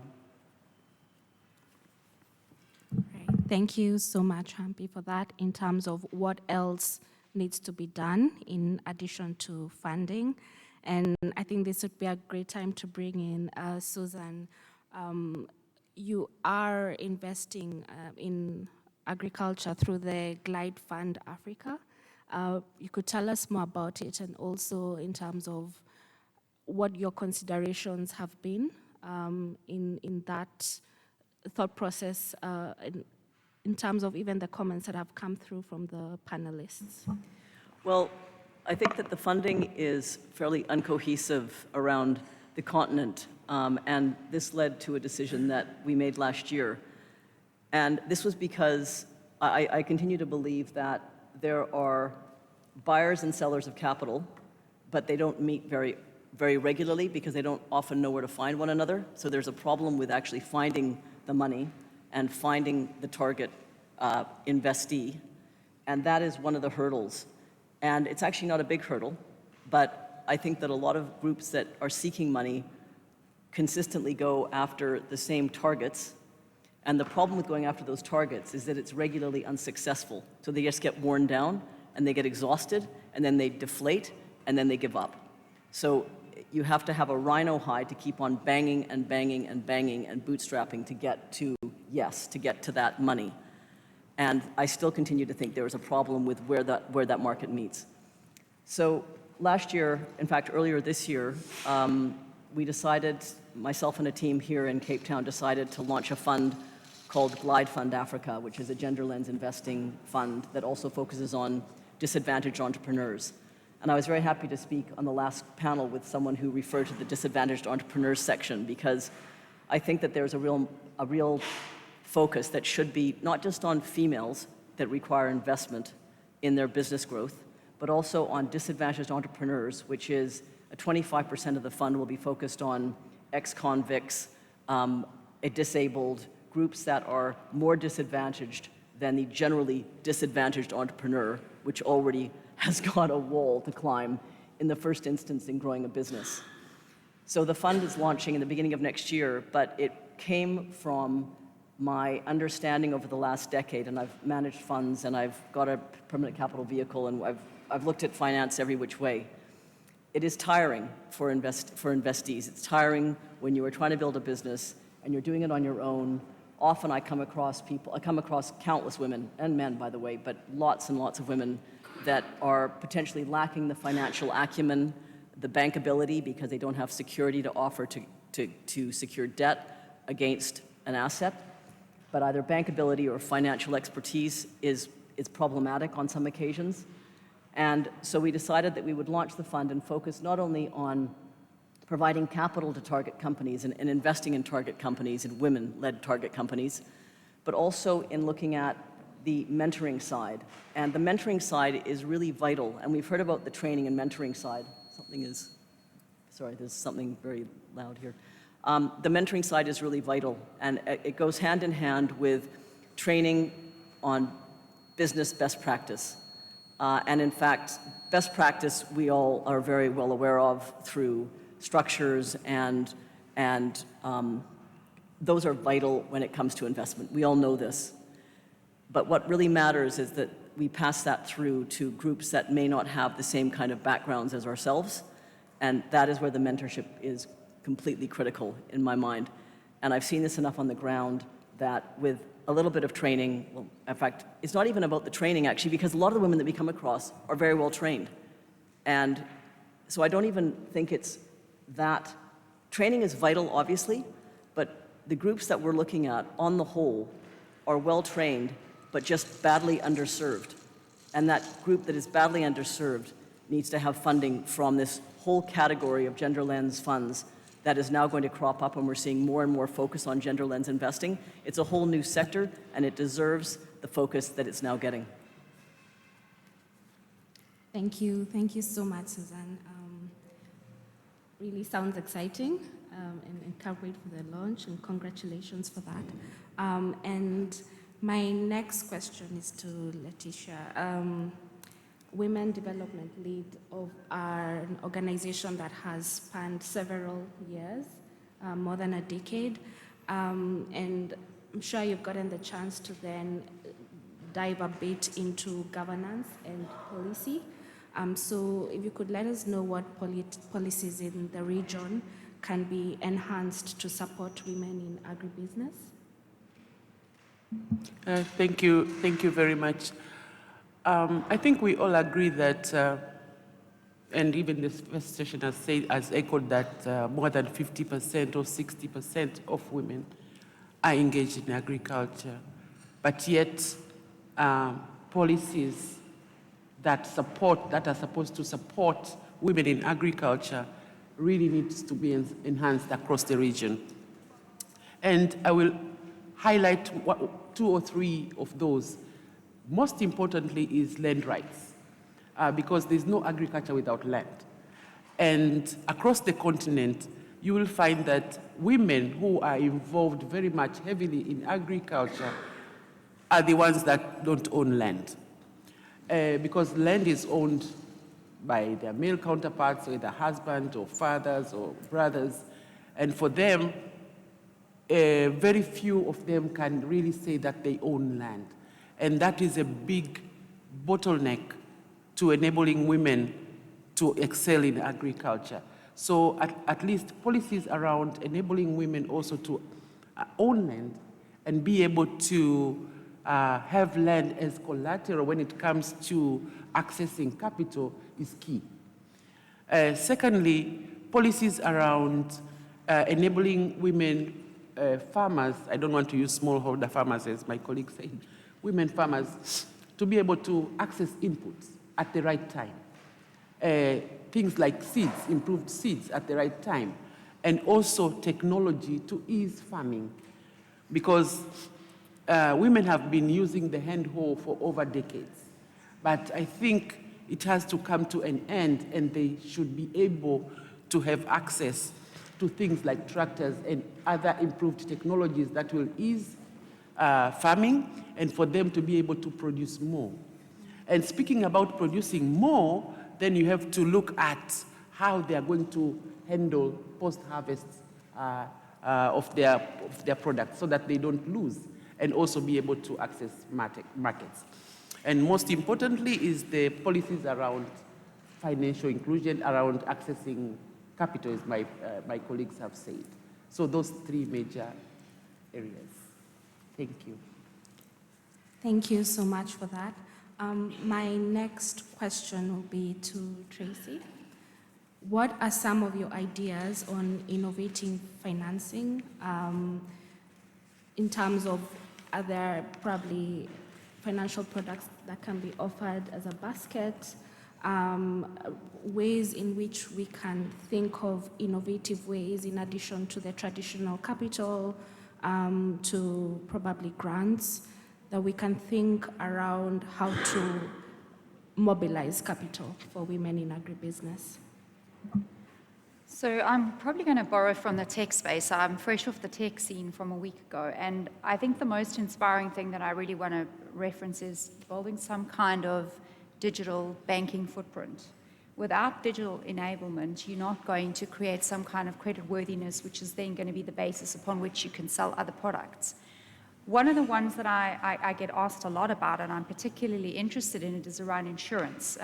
I think that's something that is often the mitigant which is missing, and it's the affordability, and it's even us. I mean, nobody loves buying insurance. I mean, it's just one of those grudge purchases. So I think when we think about insurance, and I want to borrow from one of the startups that I spoke to, who has a digital platform which actually offers just straightforward fintech services, but is actually offering insurance to the gig economy, so the Uber drivers of the world.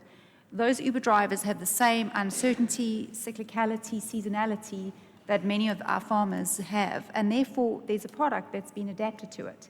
But it's been adapted because there was some kind of a digital connection, and it's been adapted because there was some kind of data. So I think the innovation has got to be led, and I know we are taking leaps and bounds in this, but product innovation is really going to be driven by those two things. And I would strongly encourage more lateral thinking amongst the sectors. We are solving a very key issue. Food security affects us all, but it isn't something we need to think about in isolation. I'll leave it at that because I know the panel's got a lot more to add to that. Thanks. Right. Thanks, Tracy. And yes, you have opened up that discussion. I think I could open it up to anyone who'd like to comment on that, because I think that's really important. Yes, I mean, in terms of funding instruments, I think I can speak to that and explain what you know, the African Development Bank is doing. So I'm actually coordinating a newly established fund at the AFDB. It's an 80 million USD fund. It's financed by Canada. And it targets agri-SMEs with a quite great focus on gender equality. And this fund specifically, you know, invests in debt and technical assistance, but the particularity is that, you know, we are designing it in such a way that we would incorporate those de-risking instruments. We are happy to take, you know, riskier tranche in a deal that is structured in a purely financial term, right? And therefore, you know, with what I've said earlier, if we manage to change the risk perception in agriculture first and in women in agriculture second, you know, then we would attract more private capital and make it sustainable over time. So the fund is called the Agri-SME Catalytic Fund, now currently being established. And the interest, well, what I found interesting, and it's actually a research paper that I've read a couple of days ago, and it's been conducted by the AFDB and the World Bank, is that, you know, one of the reasons why, you know, obviously there are many reasons, collateral, etc., that, you know, are linked to women having less access to capital. There is also another reason is that research paper concluded, after conducting research in over 47 countries in Africa, is that more women select themselves out of the credit market compared to men, and that they won't even apply for credit on the back of saying, oh, no, I will not get it. And therefore, there is you know, a concern there where more training and financial literacy is needed to create a market to allow the capital providers to finance that market. And therefore, if we should have a systematic approach where, obviously, you know, we de-risk on the demand side, capital provider, but we also need to create market in agriculture, in agri-SMEs that are, you know, women empowered. And therefore, you know, because we still have fundamentals to meet, you know, any funds will invest in a business that is bankable, not because it's just woman-led. And therefore, you know, there is this aspect of really financial literacy. So the fund that we've created is actually complying with the 2x challenge criteria. I think, Suzanne, you spoke to it earlier. And therefore, you know, we link our investments to institutions that comply with the 2x challenge criteria. And this is how we manage to have the de-risking tools linked to, you know, investment in women agri-SMEs. But the issue is really how you get the money to SMEs, because there's a whole swathe of borrowers, female borrowers, that are looking for funding of between 3 and 6 million. And that is a really ignored category. So it's not the microfinance, and it's not the $15 million that fits very nicely into the African Development Bank. It's not actually for the DFIs as well, because DFIs prefer there to be larger allocations. So what do you do with this enormity of $3 to $6 million being sought by women? And that is where there is this gaping hole, and somehow there has to be some decisions made of how that is going to be served, because it's a real problem. And I do agree with Tracy on digitalization. I mean, digitalization is is democratization, and I think it is absolutely necessary that that is also brought in, but we cannot ignore this sector that is about $5 million per investment. That is an absolutely critical part. Thank you so much, Ilyas and Suzanne, for your additional comments. I know Hampi also has a point. Yeah, thanks. Our approach as the IDCs, we're following more of a collaborative approach. We believe that we do not have monopoly to the intelligence on the ground.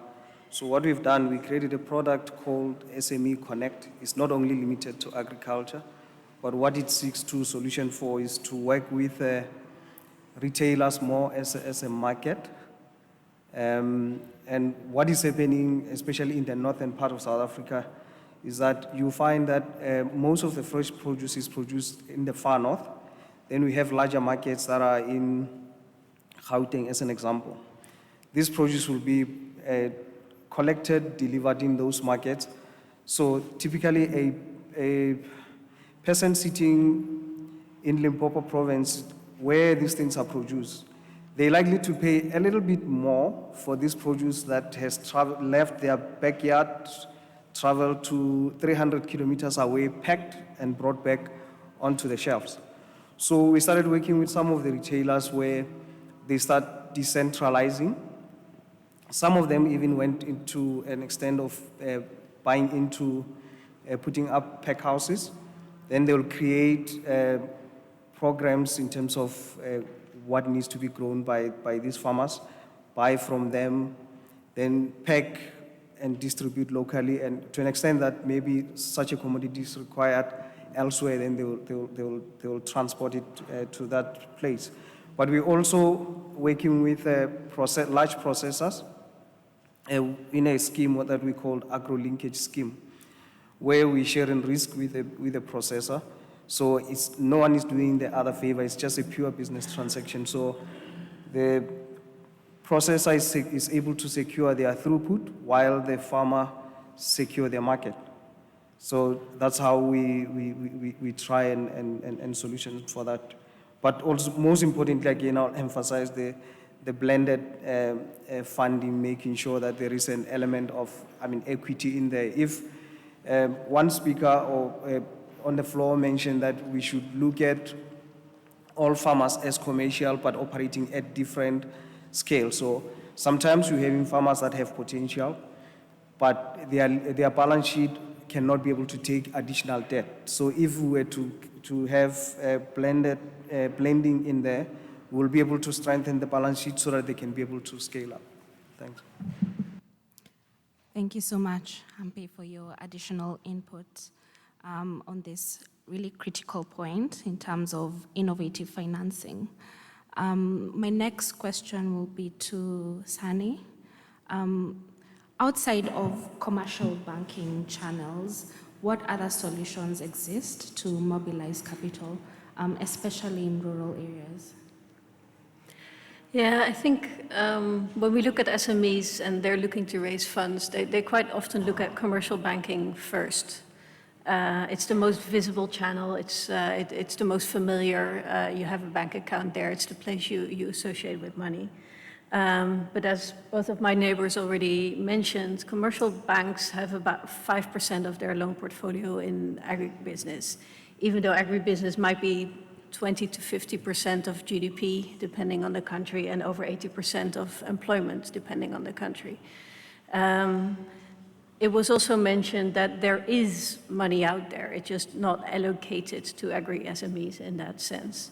I do agree, but I also think we need to acknowledge that it's going to take a lot of time for commercial banks to grow their portfolio in agribusiness.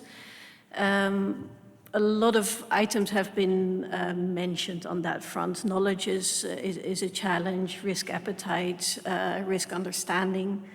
One of the things that I feel has not really been touched upon, and I think might be relevant to acknowledge here, is that central bank regulations often also don't make it easy for banks to lend to agri-SMEs. with rules for collateral, for capital, and so on. For those interested in the technical details, there's a very interesting report that was published a few months ago by SLE Africa on this, and it's quite technical, but it's really worth looking into regulations versus commercial bank portfolios. So we do also need to look outside of commercial banking to solve this challenge, and I think segmentation is a very important factor in this. There are people looking for $50 million, there are people looking for $5 million, and there are people looking for $500. And all of those people we need to cater to somehow. So especially on the smaller ticket size end of the spectrum, there are two solutions that I feel are very much worth exploring. One is value chain finance. I strongly believe that working through an aggregator in multi-party agreements between a bank, a trading company, potentially a fertilizer company, a farmer cooperative, and so on, there are suddenly things that can start moving. In a report that was published earlier this year about the financing gap in Nigeria, we've seen that value chain finance is the third largest provider of finance to the sector after commercial banks and federal government. So that's definitely something with potential, also potential to scale, especially if we find the right partnerships. The other thing I wanted to mention here, and it possibly doesn't really fit our aim to make agriculture sexy. I do adhere to the sexiness. I also own a pair of pink boots. But informal savings schemes are a solution that actually works. It's a solution that's not new. It's a solution that's not hip and happening in today's world. But especially for female farmers in rural areas, something like a village savings and loan association can make all the difference. Saving small amounts will add up to a larger investable amount, which might be just $10, but $10 can make the difference in having inputs for the season or not. And there's a lot of evidence that these solutions work, and they may not be very sexy, but especially for the small ticket sizes, they're definitely worth exploring. I like that we brought in our... Oh, sure. No, just finish with me. Okay. I think I really like what you have just said, that we should be looking outside commercial banks as well for women to be able to access capital. And from that end, I was just thinking about the categories that we have, especially regards women. We have this very small holder farmers, we have the mid, and then we have large. And they all have different types of needs when it comes to capital. So where we work as HEIFA, we also work with the local governments. The local governments in some of the countries allocate funds to the local areas, and the major target group is women, especially women who do farming. So in countries like Tanzania, Rwanda, Senegal, we have seen that excel, and women being able to access funding from the local government level with help from people like us and other practitioners as well. So as well as looking from other innovative ways of enabling women to accumulate funds based on where they are. That includes now the village savings and loan groups, includes the savings and credit cooperative societies, way up to the banks. So I think it's a combination of ways that we can use in terms of enabling women smallholder farmers to access capital. Thank you. Thank you so much, Letitia. Sorry, may I throw your panel into a bit of disarray? I think the elephant in the room is around segmentation and returns. I think we need to be very clear on who we're appealing to when we're talking about type of funders and investors. And for all the reasons correctly stated, we know that various groups have certain requirements and certain regulatory requirements. But I think, again, and I sound like the stuck record hanging on data here, but it's really around, and it's not even just around agriculture, it's very much an African narrative around where is the evidence of return? How am I going to get my money back plus whatever my requirement is? So I know our end of the range speakers have spoken elegantly about blended finance. In my experience, the biggest challenge around that, and perhaps I exclude South Africa on this, is, for example, the absence of the kinds of guarantees or first loss facilities or the mechanisms that are going to crowd in. And so I talk to a lot of the pension funds. Now, a pension fund is a long way away from a smaller ag fund or an ag vehicle. But the reality is we don't have the return data, and we also don't really have these sources of blended finance that are going to help us get these blended returns. So although we are heading in the right direction, I think it's a big, big elephant in the room that we need to work on.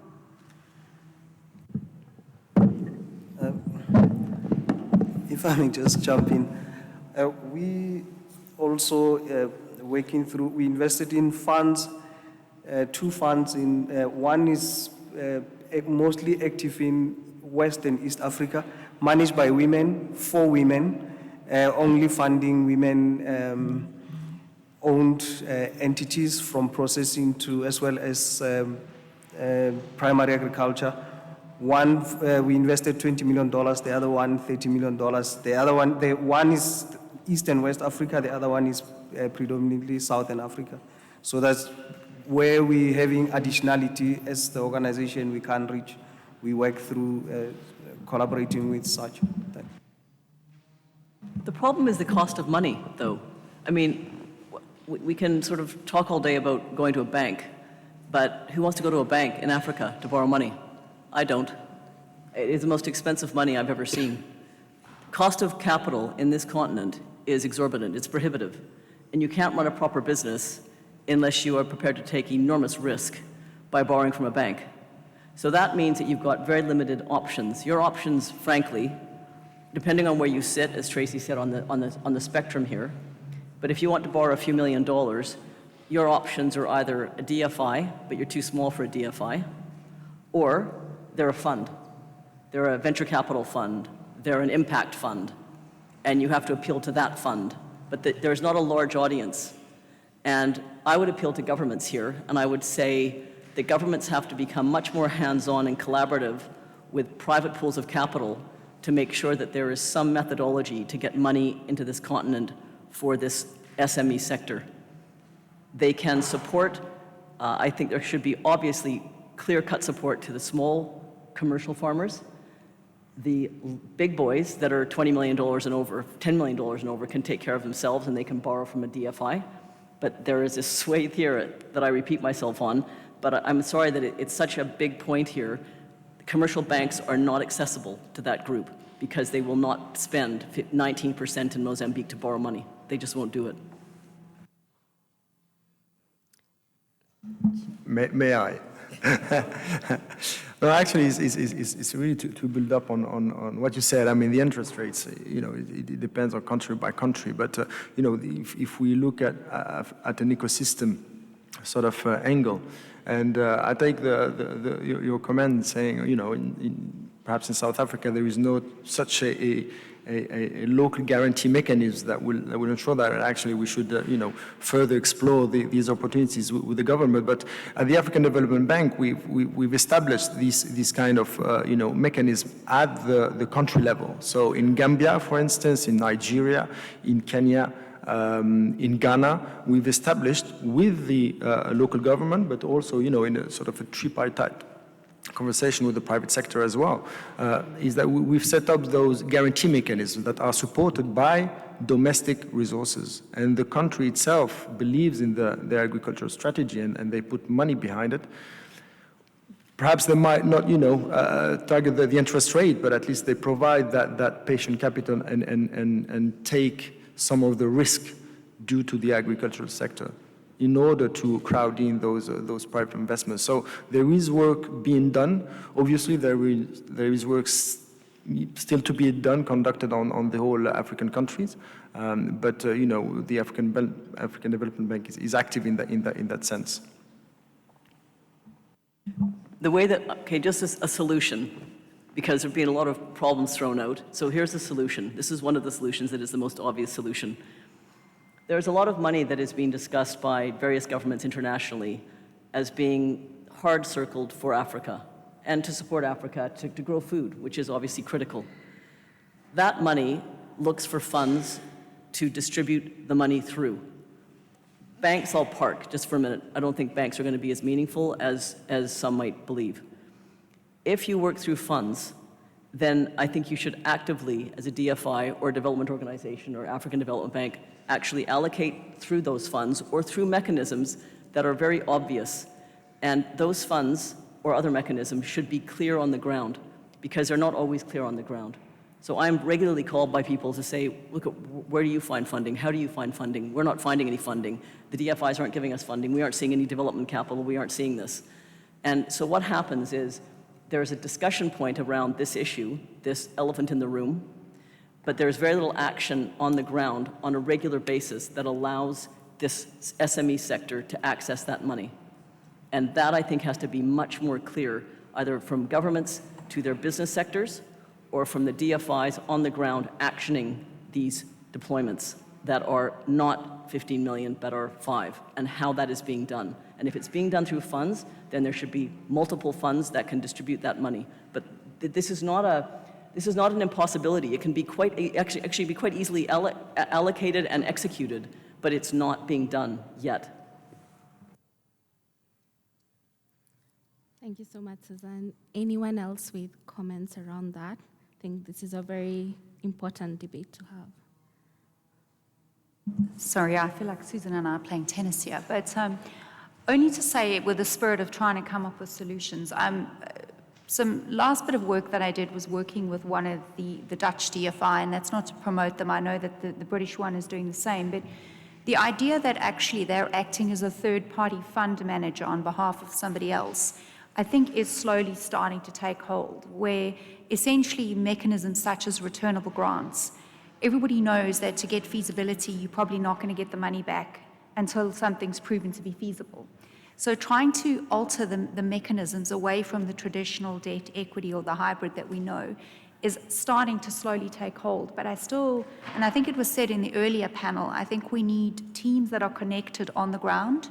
We need to really understand the level of information and data, but what is available, and so we can ascertain what is measurable. But there is some positive encouragement that actually these institutions have years of data. So in my case, I looked at 60 years of data before I came up with my position on private equity. But I think there is a lot of data available that if we could use that to figure out what hasn't worked, cut that out of the mix, and start to think of themselves as more third-party actors, I think that's where the infrastructure is already set up positively. And also engage with people like me and many, many others on the ground that are operating day to day.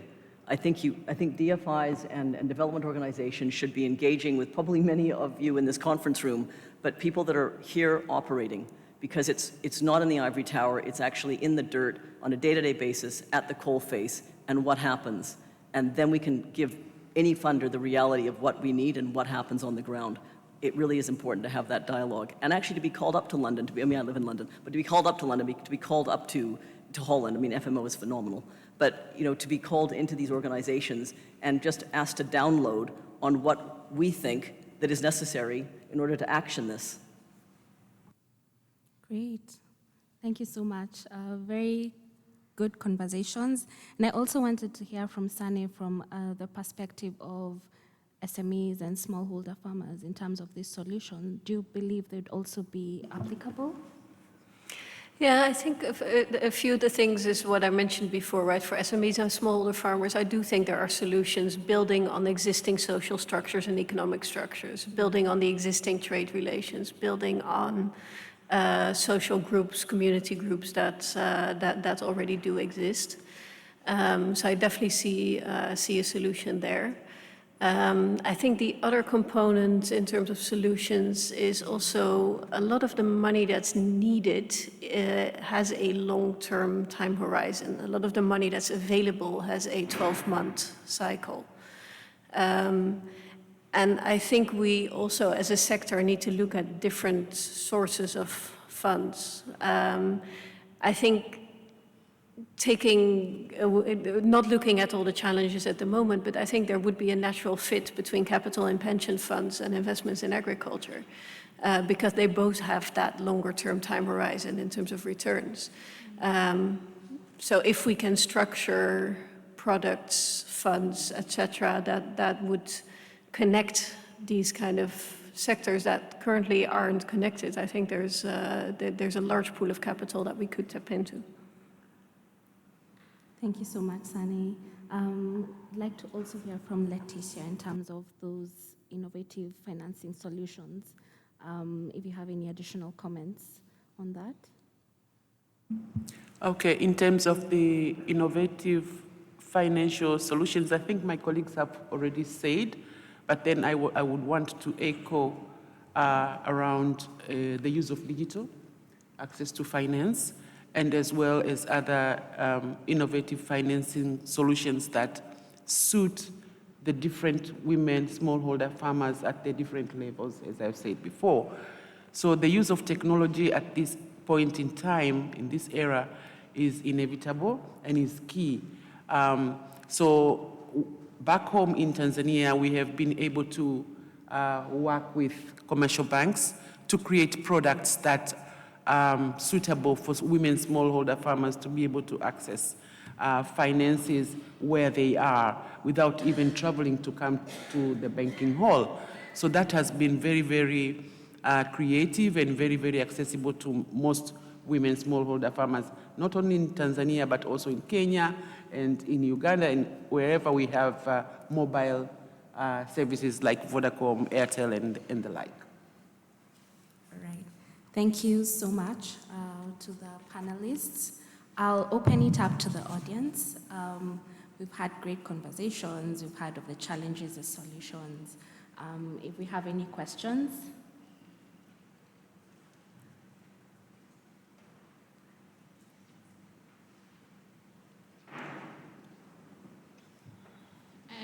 Thank you very much. My name is Mandana Palatse. I'm from Lesotho Millennium Development Agency, working on the Millennium Challenge Cooperation Project in Lesotho.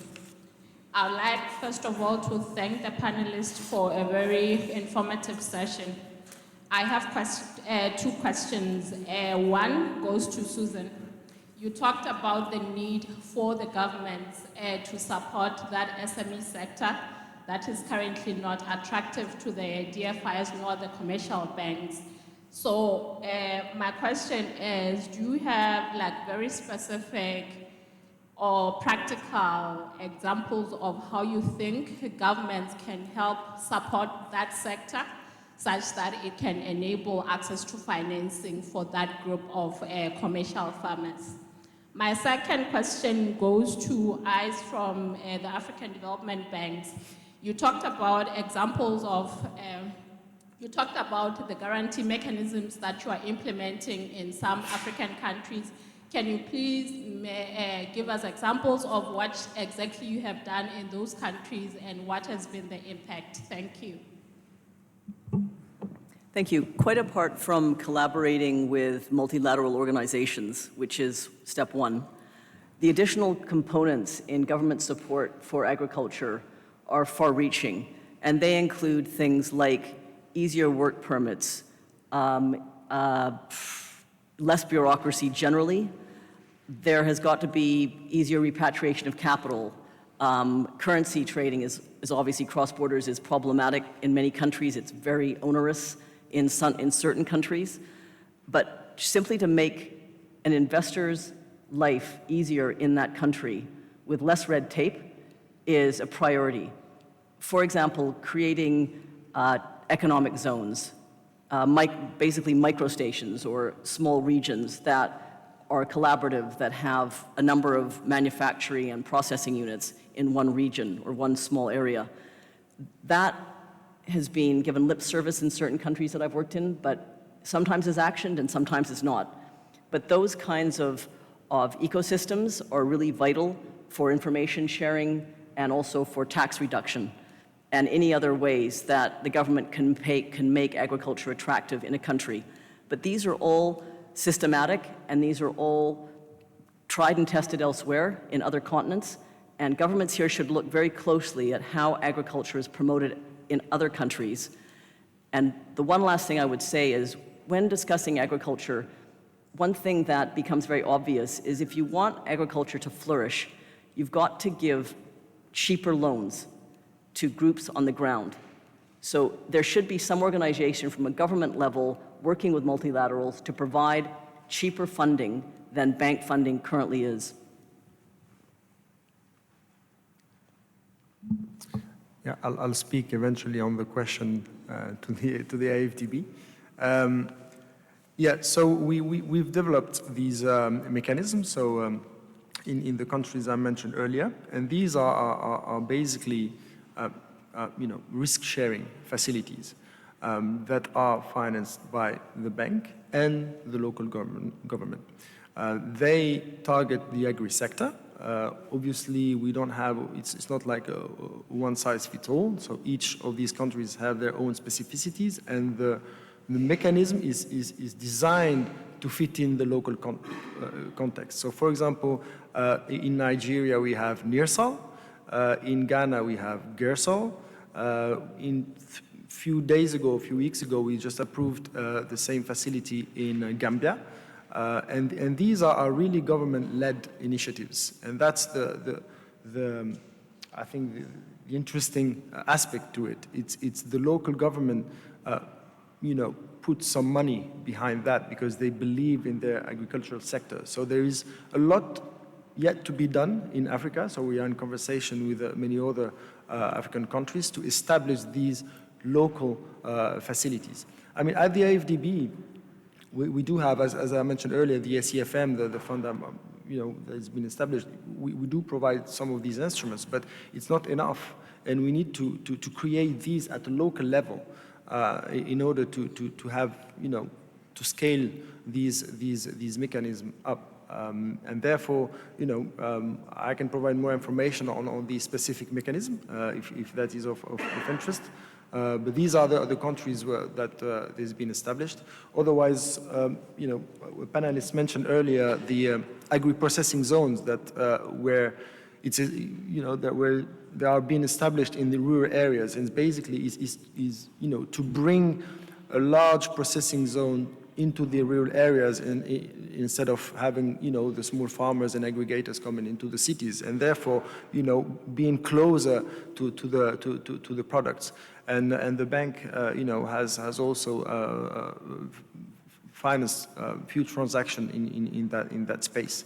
Now, in terms of women investments and investment in women-led agri-SMEs, again, some of these facilities do have a gender equality aspect to it.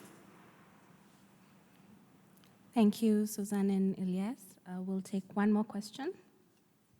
It's right here. Hello? Oh, it's on.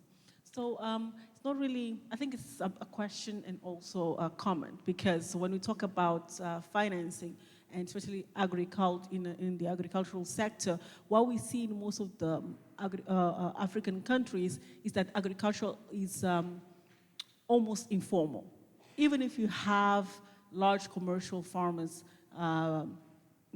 producing, in most of African countries, you do see that sometimes commercialization is informal, because I'll give the example, for instance, of Mozambique. You can even have a large commercial farmer doing tomatoes or pineapples, but you do see that most of their production, let's talk about tomatoes, most of that produce will go into the informal market. 90%, if not 95% of its produce will go into the informal market, because the market is not structured from beginning to end. And if that farmer then goes to a large commercial bank, and many of them do go, the interest rates that they have to pay are pretty steep, they're really high. And talking to the farmers, talking to the banks, because as a LIM, we do a lot of guarantee funds evaluations for the big donors that put the money in the commercial banks. We do a lot of studies. And you talk to the commercial banks, most of the time they say, we will not finance if you don't have the guarantee funds. Forget it. They tell you upfront. I know all of the banks, because they're not willing to take the risk. And that's where the DFIs are important to come in, and also finding alternative ways of taking the money, instead of just putting the billions of dollars or millions of dollars in the commercial banks, finding alternative ways of financing the agricultural sector. Because what we did a couple of studies years ago in terms of evaluating uptake of those guarantee funds. And what we saw is that most of them had less than 15% of uptake, because the requirements of the commercial banks were just impossible. Some of them were asking for 120% guarantee on the amount that the farmer wanted to take. Others that had a woman-specific requirement that women have to take at least 10% or something like that, what we saw was that the husbands would come up and would say, yes, she is the farmer. But that woman, she didn't even know how much money the husband wanted to take on her behalf. She did not know. When we went to evaluate that guarantee fund, she was like, I don't know. I just went there to sign. That was the only time I showed up. So also having that responsibility as a financial institution to say, okay, we need to ensure that there is a follow-up all the way, okay? And I know it's pressed for time, but that is certainly something really important. And also AFDB, when you're mentioning that governments need to be willing, but there needs to be, the word is really willing. Because lip service exists all over because of the different policies and agreements that we have signed as part of African Union and so forth. But there needs to be a will to change, because sometimes they even sign those agreements, but then for you to go and see level of execution, the time that it takes for those things to be implemented in some countries are just, so you can even say it's a blasphemy. But thank you. Thank you so much, Tatiana. So I'd like to bring it to a close. I know we'll probably have a chance for additional Q&A later. Thanking the panelists so much for the very valuable contributions and solutions that you've provided, tackling a very challenging topic. So thank you so much. A round of applause.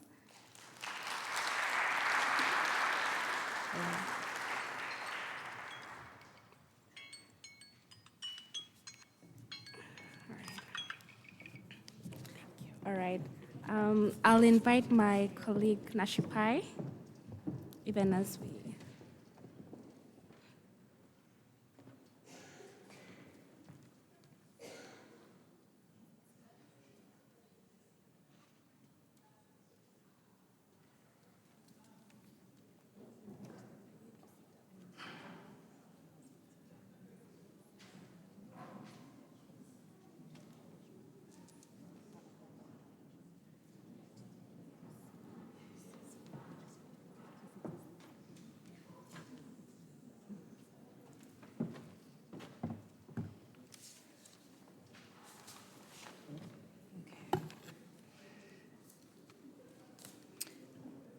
So good afternoon, everyone, again. We've now come to the final session of the afternoon, and this is on applying an entrepreneurial mindset to ensure business growth and to overcome limited access to land, training, production inputs, as well as finance and credit. This session will be co-moderated by myself and my colleague Grace. And our panelists for this session are Lillian Nyamasoka, Eunice Wamboy, and Kalili Kafuku.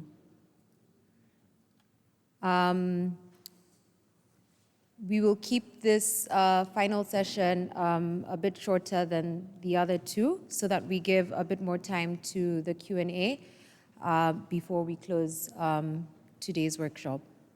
So welcome to our panelists.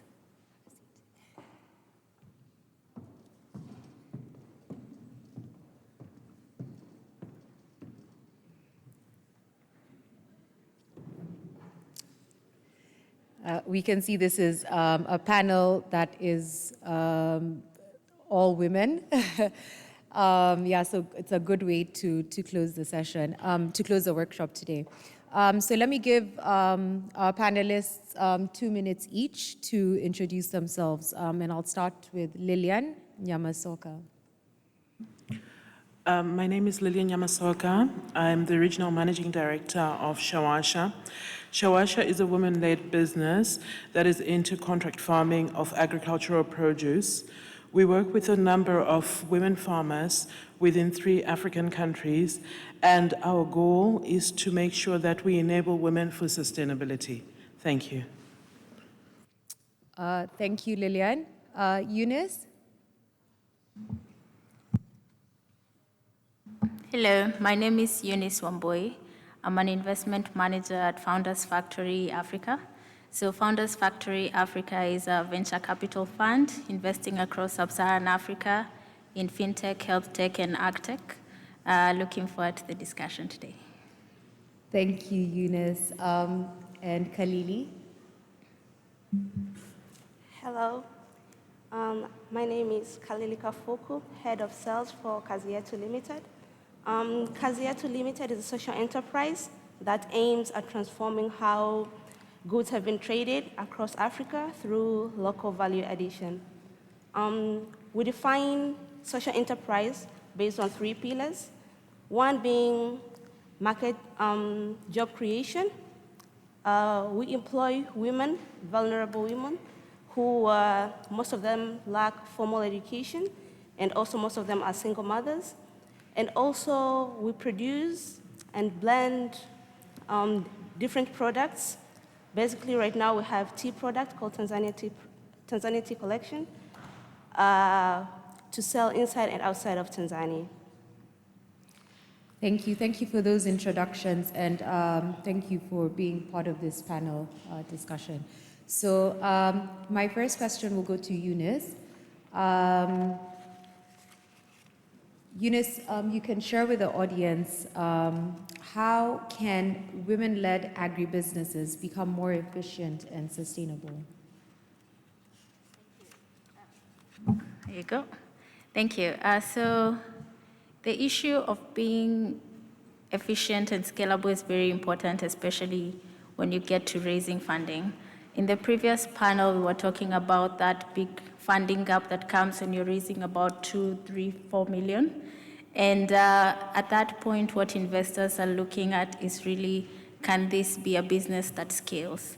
And the only way for you to ensure scale is that as you're growing your revenues, you're also paying close attention to your costs. So from our perspective, investing in tech is that at some point in the business, you need to see how you can basically make more with less. And we find adopting technology is becoming increasingly important, and at some point it will become mandatory for you to be able to scale. So what we see in terms of adopting tech is seeing, you need to look at where the gaps are in the market, and then as opposed to doing what other people are doing, is seeing what challenges are they facing that we can solve with tech. So I'll give you an example of if you are a person that's basically buying produce from smallholder farmers and delivering to the market, then you need to ask yourself along that value chain, there's logistics, there's warehousing, and there's getting the market. Along that value chain, where are there existing players and where is there a challenge? If you're doing sourcing, you'll find that working with cooperatives that are able to use tech to show where the harvest happening, at what time are they happening, and then you can use tech for inventory management. So that's just an example to show tech helps you focus on where the problem is, and then you're solving problems for the main players as opposed to essentially competing with existing players. Thank you for sharing those insights, Eunice. My next question will go to Lillian. So Lillian, what is the role of education and financial literacy in shifting to an entrepreneurial mindset? I'll tell you the experience that we're going through during our work with women in farming. We have noticed that there is a literacy gap when it comes to financial literacy. So what we have tried to do now is to capacitate them and take them through. Remember, we want them to be entrepreneurs. Being an entrepreneur is identifying an opportunity and making it a business opportunity at the end of the day. So the challenge that you're going through, you want to try and have revenue coming in a positive way. So basically what we have done is we have created a module plan, which we call a maturity module plan, where we take our farmers through every gap. So we know that everybody who's into farming farms for a cause. They want to be sustainable on the table, not in the pocket. So we're trying to turn that around and try and educate them to go through onto financial literacy. We want them to earn that revenue, to be able to plan for it, and to be able to capacitate themselves to have inputs to farm into the next season and increase their revenue intakes. Thank you. Thank you for that, Lillian, and that's a very important point that you've put across. My last question will go to Khalili before I invite my colleague to take over. Khalili, can you share with the audience how Kazietu has been able to circumvent the challenge of limited access to finance and credit in the growing business? Okay, I would like to say that at first, Kazietu is self-financed. So what we did to get where we were is first taking steady growth, taking baby steps, slowly by slowly. Most businesses invest in expensive systems. We did differently. We took baby steps, affordable steps, in order to grow to where we are. Also, cost controlling, having a discipline on that. So, cost controlling in order to bring our costs down, as we all know that. As a growing business, most of the sales generated usually goes to operations of the company. So we all need to adjust our income every now and then in order to sustain the business. In the meantime, looking for source of funds that are related to our company objectives and goals. Thank you for that, Khalili. I'll now invite my colleague Grace to take us through the next set of questions.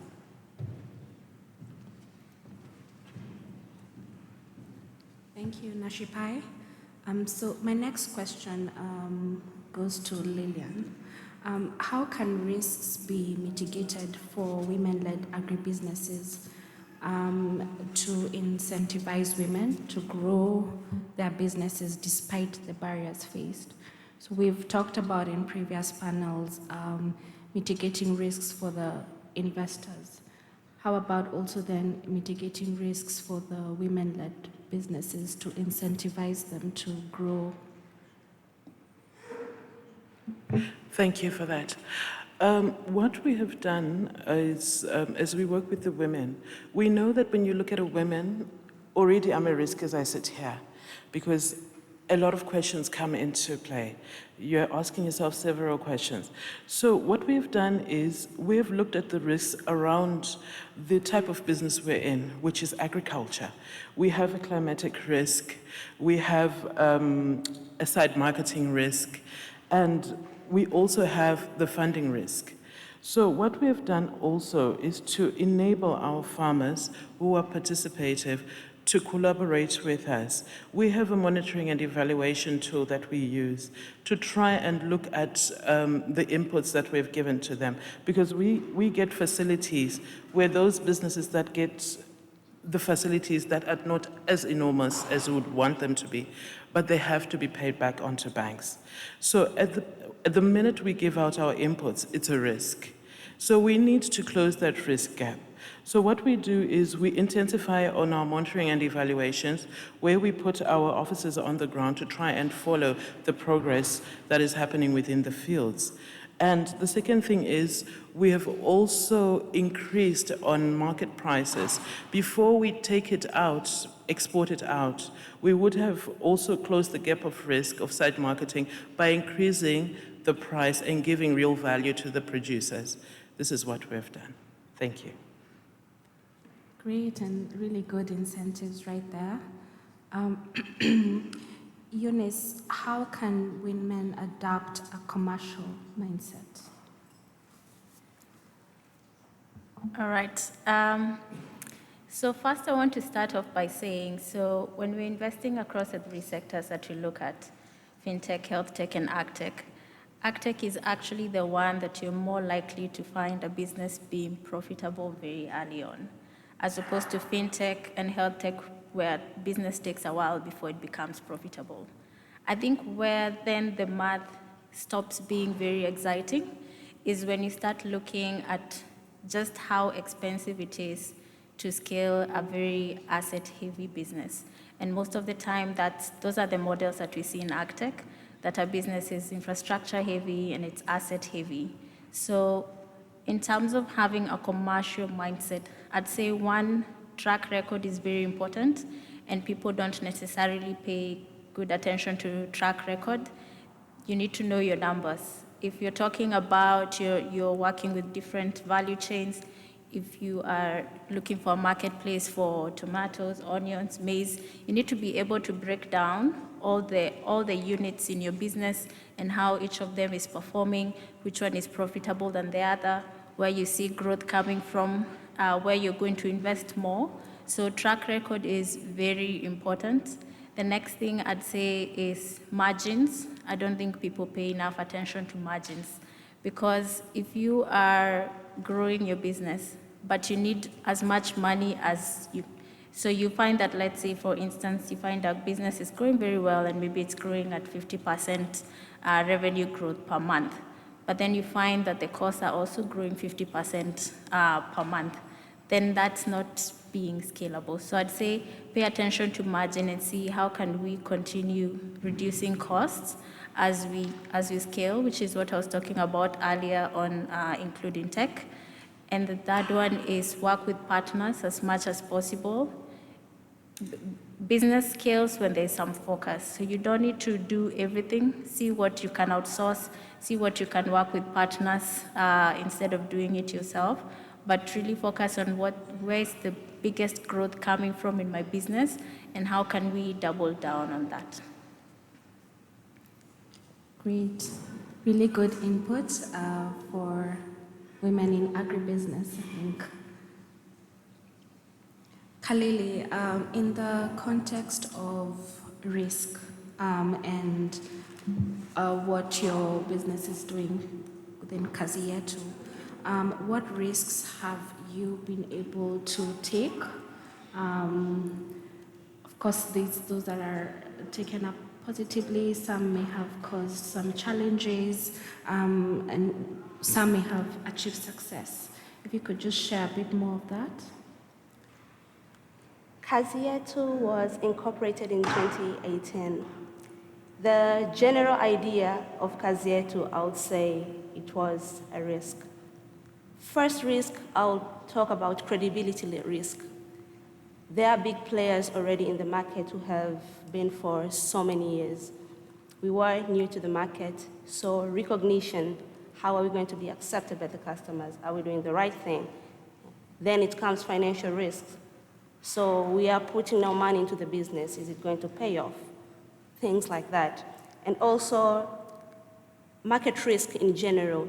Our product is different, our product is unique. We are selling organic and herbal teas. Are the customers ready for it? Are they willing to pay? So all those are the risks that we had taken, and we are proud that it has paid off. Thank you so much. I'll pose this question and any of you can take it. How can e-commerce be used as a way of finding alternative markets for growth? And what strategies can agribusiness users, owners use to grow and ensure that their businesses remain sustainable?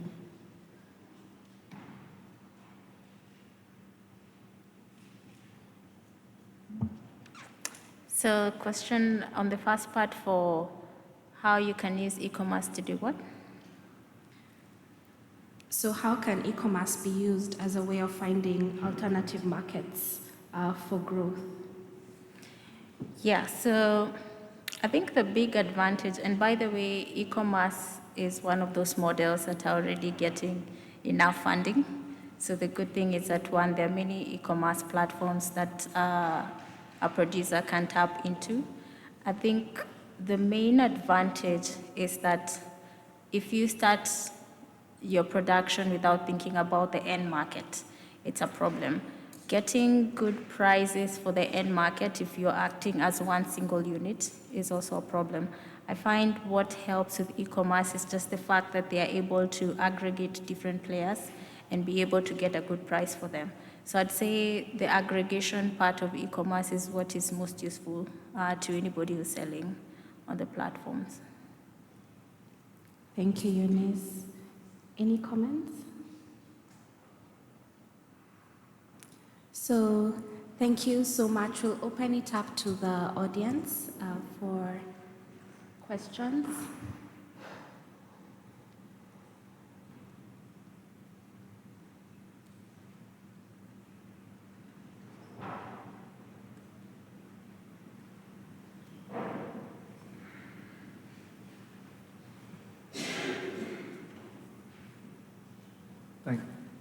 Thank you. To Eunice, just a quick question. You spoke a bit about a couple of different verticals in the tech space for agriculture. I mean, in terms of adoption of these solutions, how quick has the adoption been? Has there been adoption? Are they effective? Thank you for that. So tech adoption has been the slowest in as far as agriculture goes. And the reason for this is when you look at our continent compared to other emerging markets like Latin America or Southeast Asia, you find that we're still dealing with some very fundamental challenges at primary production level. So that being access to information, to markets, and to inputs. So what we find is that for any player to completely rely on tech, that becomes impossible. So I'll give you an example of, I keep going back to anybody that's providing that link between the primary producers, the farmers, to the market. You find that logistics is a big issue because most of the farming is happening in rural areas, and then transport becomes a challenge. So they still have to invest in logistics. They have to either rent trucks or buy trucks. They have to cater for fueling. And so as much as tech helped them access the produce, they still have to take that produce to a distribution center. The other thing is a distribution center itself. There's still not enough investment on warehouses. So I'll give the example of Kenya, which is where I come from, that we are big maize producers, but half of the year, we are net importers of maize, just because we produce it in half of the year, but there's not enough storage for maize. And so there's surplus all of a sudden, and then you have a deficit. So something as simple as that, the fact that we don't have the infrastructure for many parts of the continent, for that warehousing becomes a problem. So tech may not be able to solve that.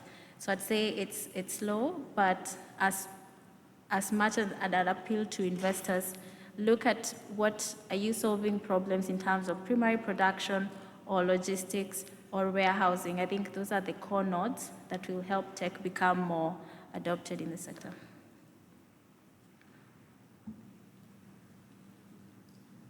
Thank you, Eunice. Any additional question? Yes, thank you very much for interesting session. My name is Jackie Airo from Kenya, Janford Consultants. We work with MSMEs in agribusiness and agro-processing. So in terms of tech, how do you address the gap of literacy? Because most of the farmers in the rural areas are semi-literate.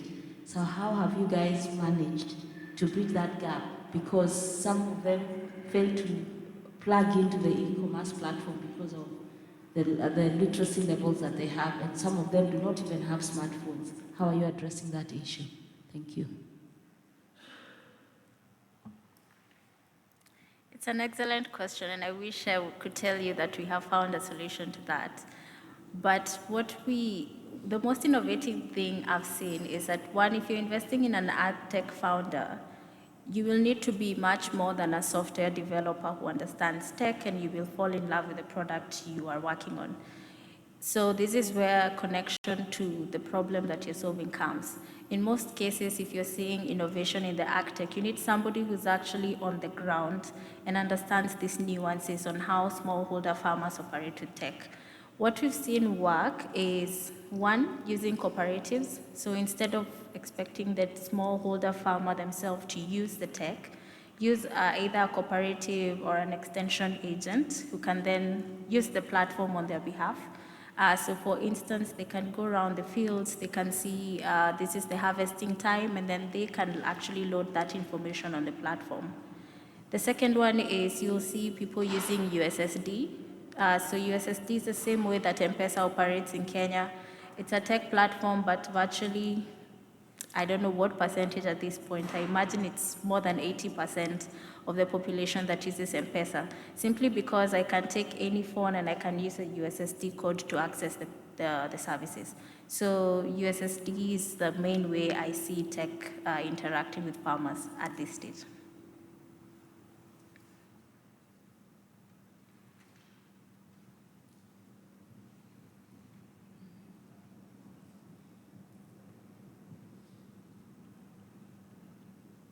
Thank you for a very interesting and informative session. My name is Charlotte Mwekezi, and I am with the Lesotho Millennium Development Agency, working with the Millennium Challenge Corporation.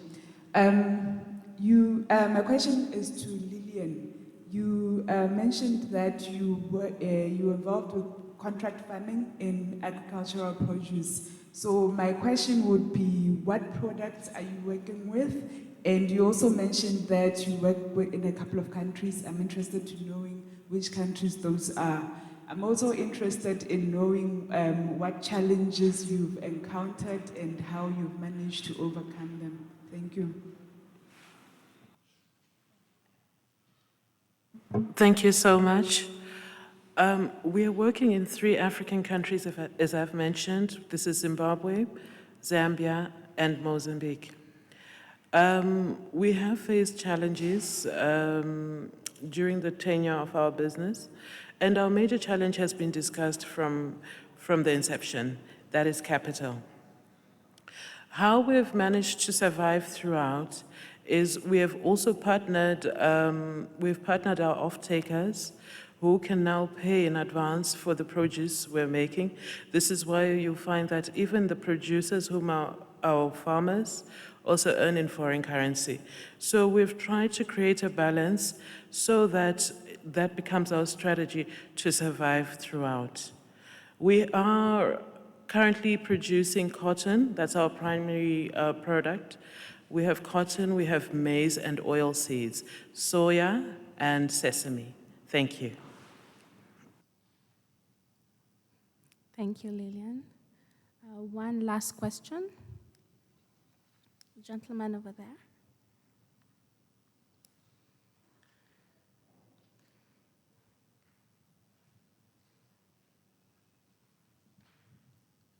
Thank you. My name is Sibusiso Manana.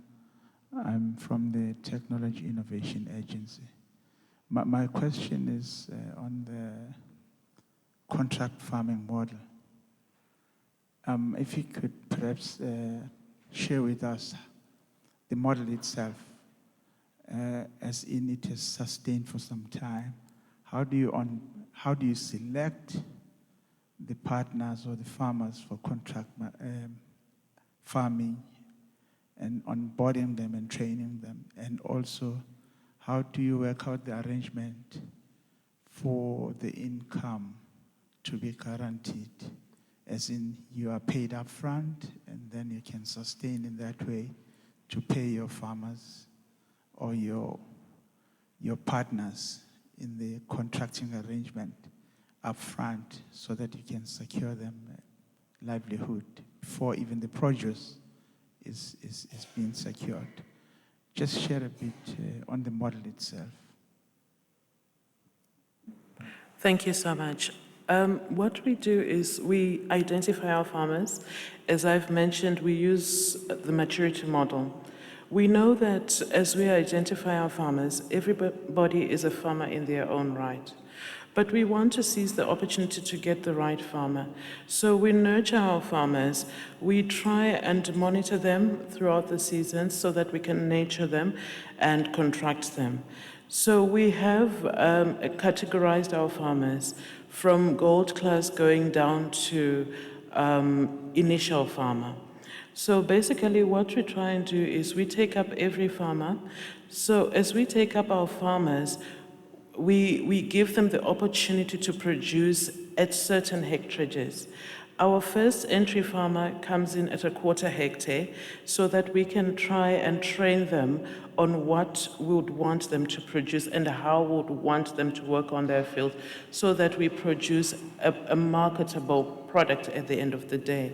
Then we have more experienced farmers whom we would have worked with over time as well that we contract. These are farmers that come in at 1 hectare going up. So we give them the opportunity to get training. Inputs are the first that we give them. We give them inputs on credit. So we're advancing them inputs on credit that are payable at the end. So once we give them the inputs, they come in with seed, they come in with their chemical, and they come in with the monitoring and evaluation that come in from our field officers who are agricultural technicians as well that have been trained to work with farmers. We then contract them. We have contractual obligations that we give to our off-takers. Therefore, we have to contract them. So we have contracts that we sign with them so that they can be part of the contract farming initiative. Once we contract them, we give them the opportunity to know their producer prices at the end because our products are market rated. So they have to know what they're working for, what their profits are also going to be, and what currency their money is coming in. We promote our farmers that we're working with.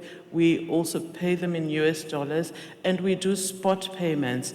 When the produce is ready, when we inspect the produce, when we pack the produce, before we lift it from their hands, we have to make sure that we have paid them.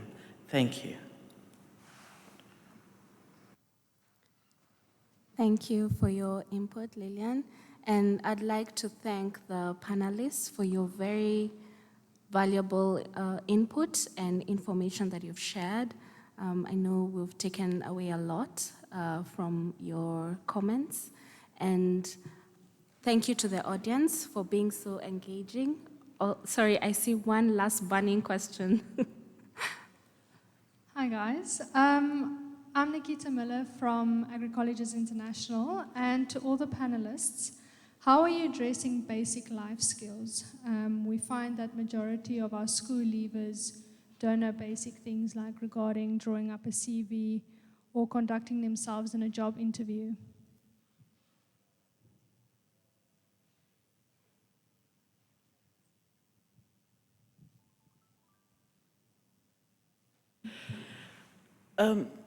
Basically, what we've tried to do is we always call through community gatherings, community meetings, where we infuse the ladies, the elder ladies, and the younger ladies that would have finished school and want to come into the market and want to even know how to perform, to live, and so forth. So basically what we do is we encourage trainings and group gatherings where we educate each other on life skills, what is intended, what is expected at the end of the day, so that these children can be nurtured and become people in communities, people that can add positive outcomes at the end of the day. Thank you. I would like to add on job creation. As I said earlier, on our part, we employ vulnerable women. First of all, our company, at first it was all women-led, from factory level to management level. However, as time went, we also value men's voice. So right now we have, I would say, perhaps 5% of men in our office. What we do for women, especially at the factory level, one thing is training them. We don't want them to be where they are for years. We want them to grow. Therefore, we have established a system, for instance, a leadership system amongst themselves. They are storekeepers, they are ingredient room supervisors, all things that are modeling them to grow throughout their career. And of course, other basic lifestyle trainings that we offer.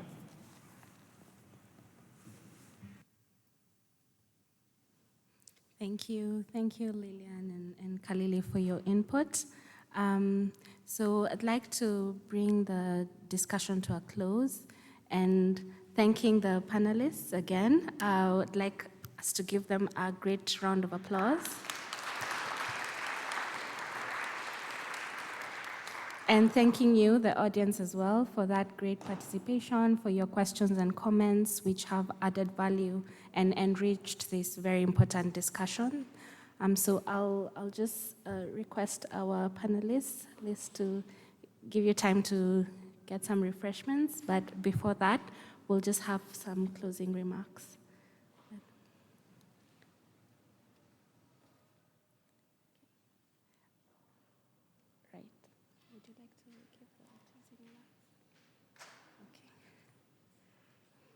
Right. So thank you, everyone. This afternoon, during the workshop, we've discussed women in commercial agriculture and agro-processing. 3 very challenging sessions, but very valuable. And I just want to thank all our panelists today. You have given this your all.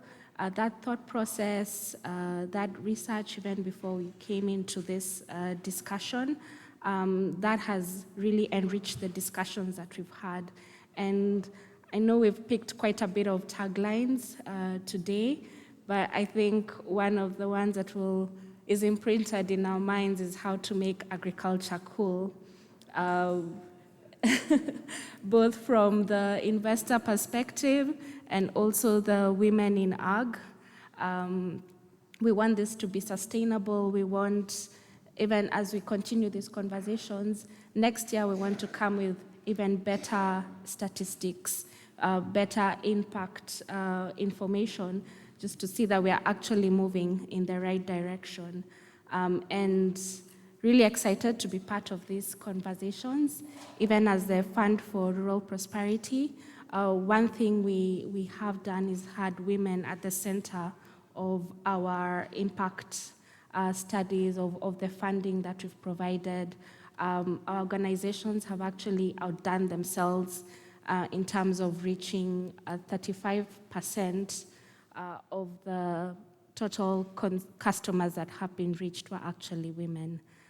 Initially, it was 1 million, and this is smallholder farmers, women-led agribusinesses, and would like to see all of us participating in that space because, like we all said, a lot more can be done for funding and also developing and empowering women in agriculture. I will invite Nashipai for any additional comments before then we close.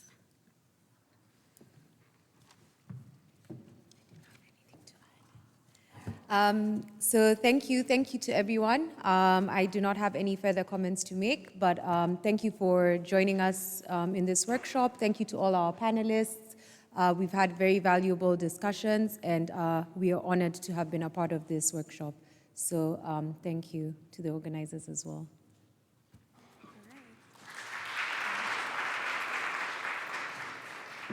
So looking forward to seeing all of you over the next few days, even as we tackle more challenging conversations and exciting.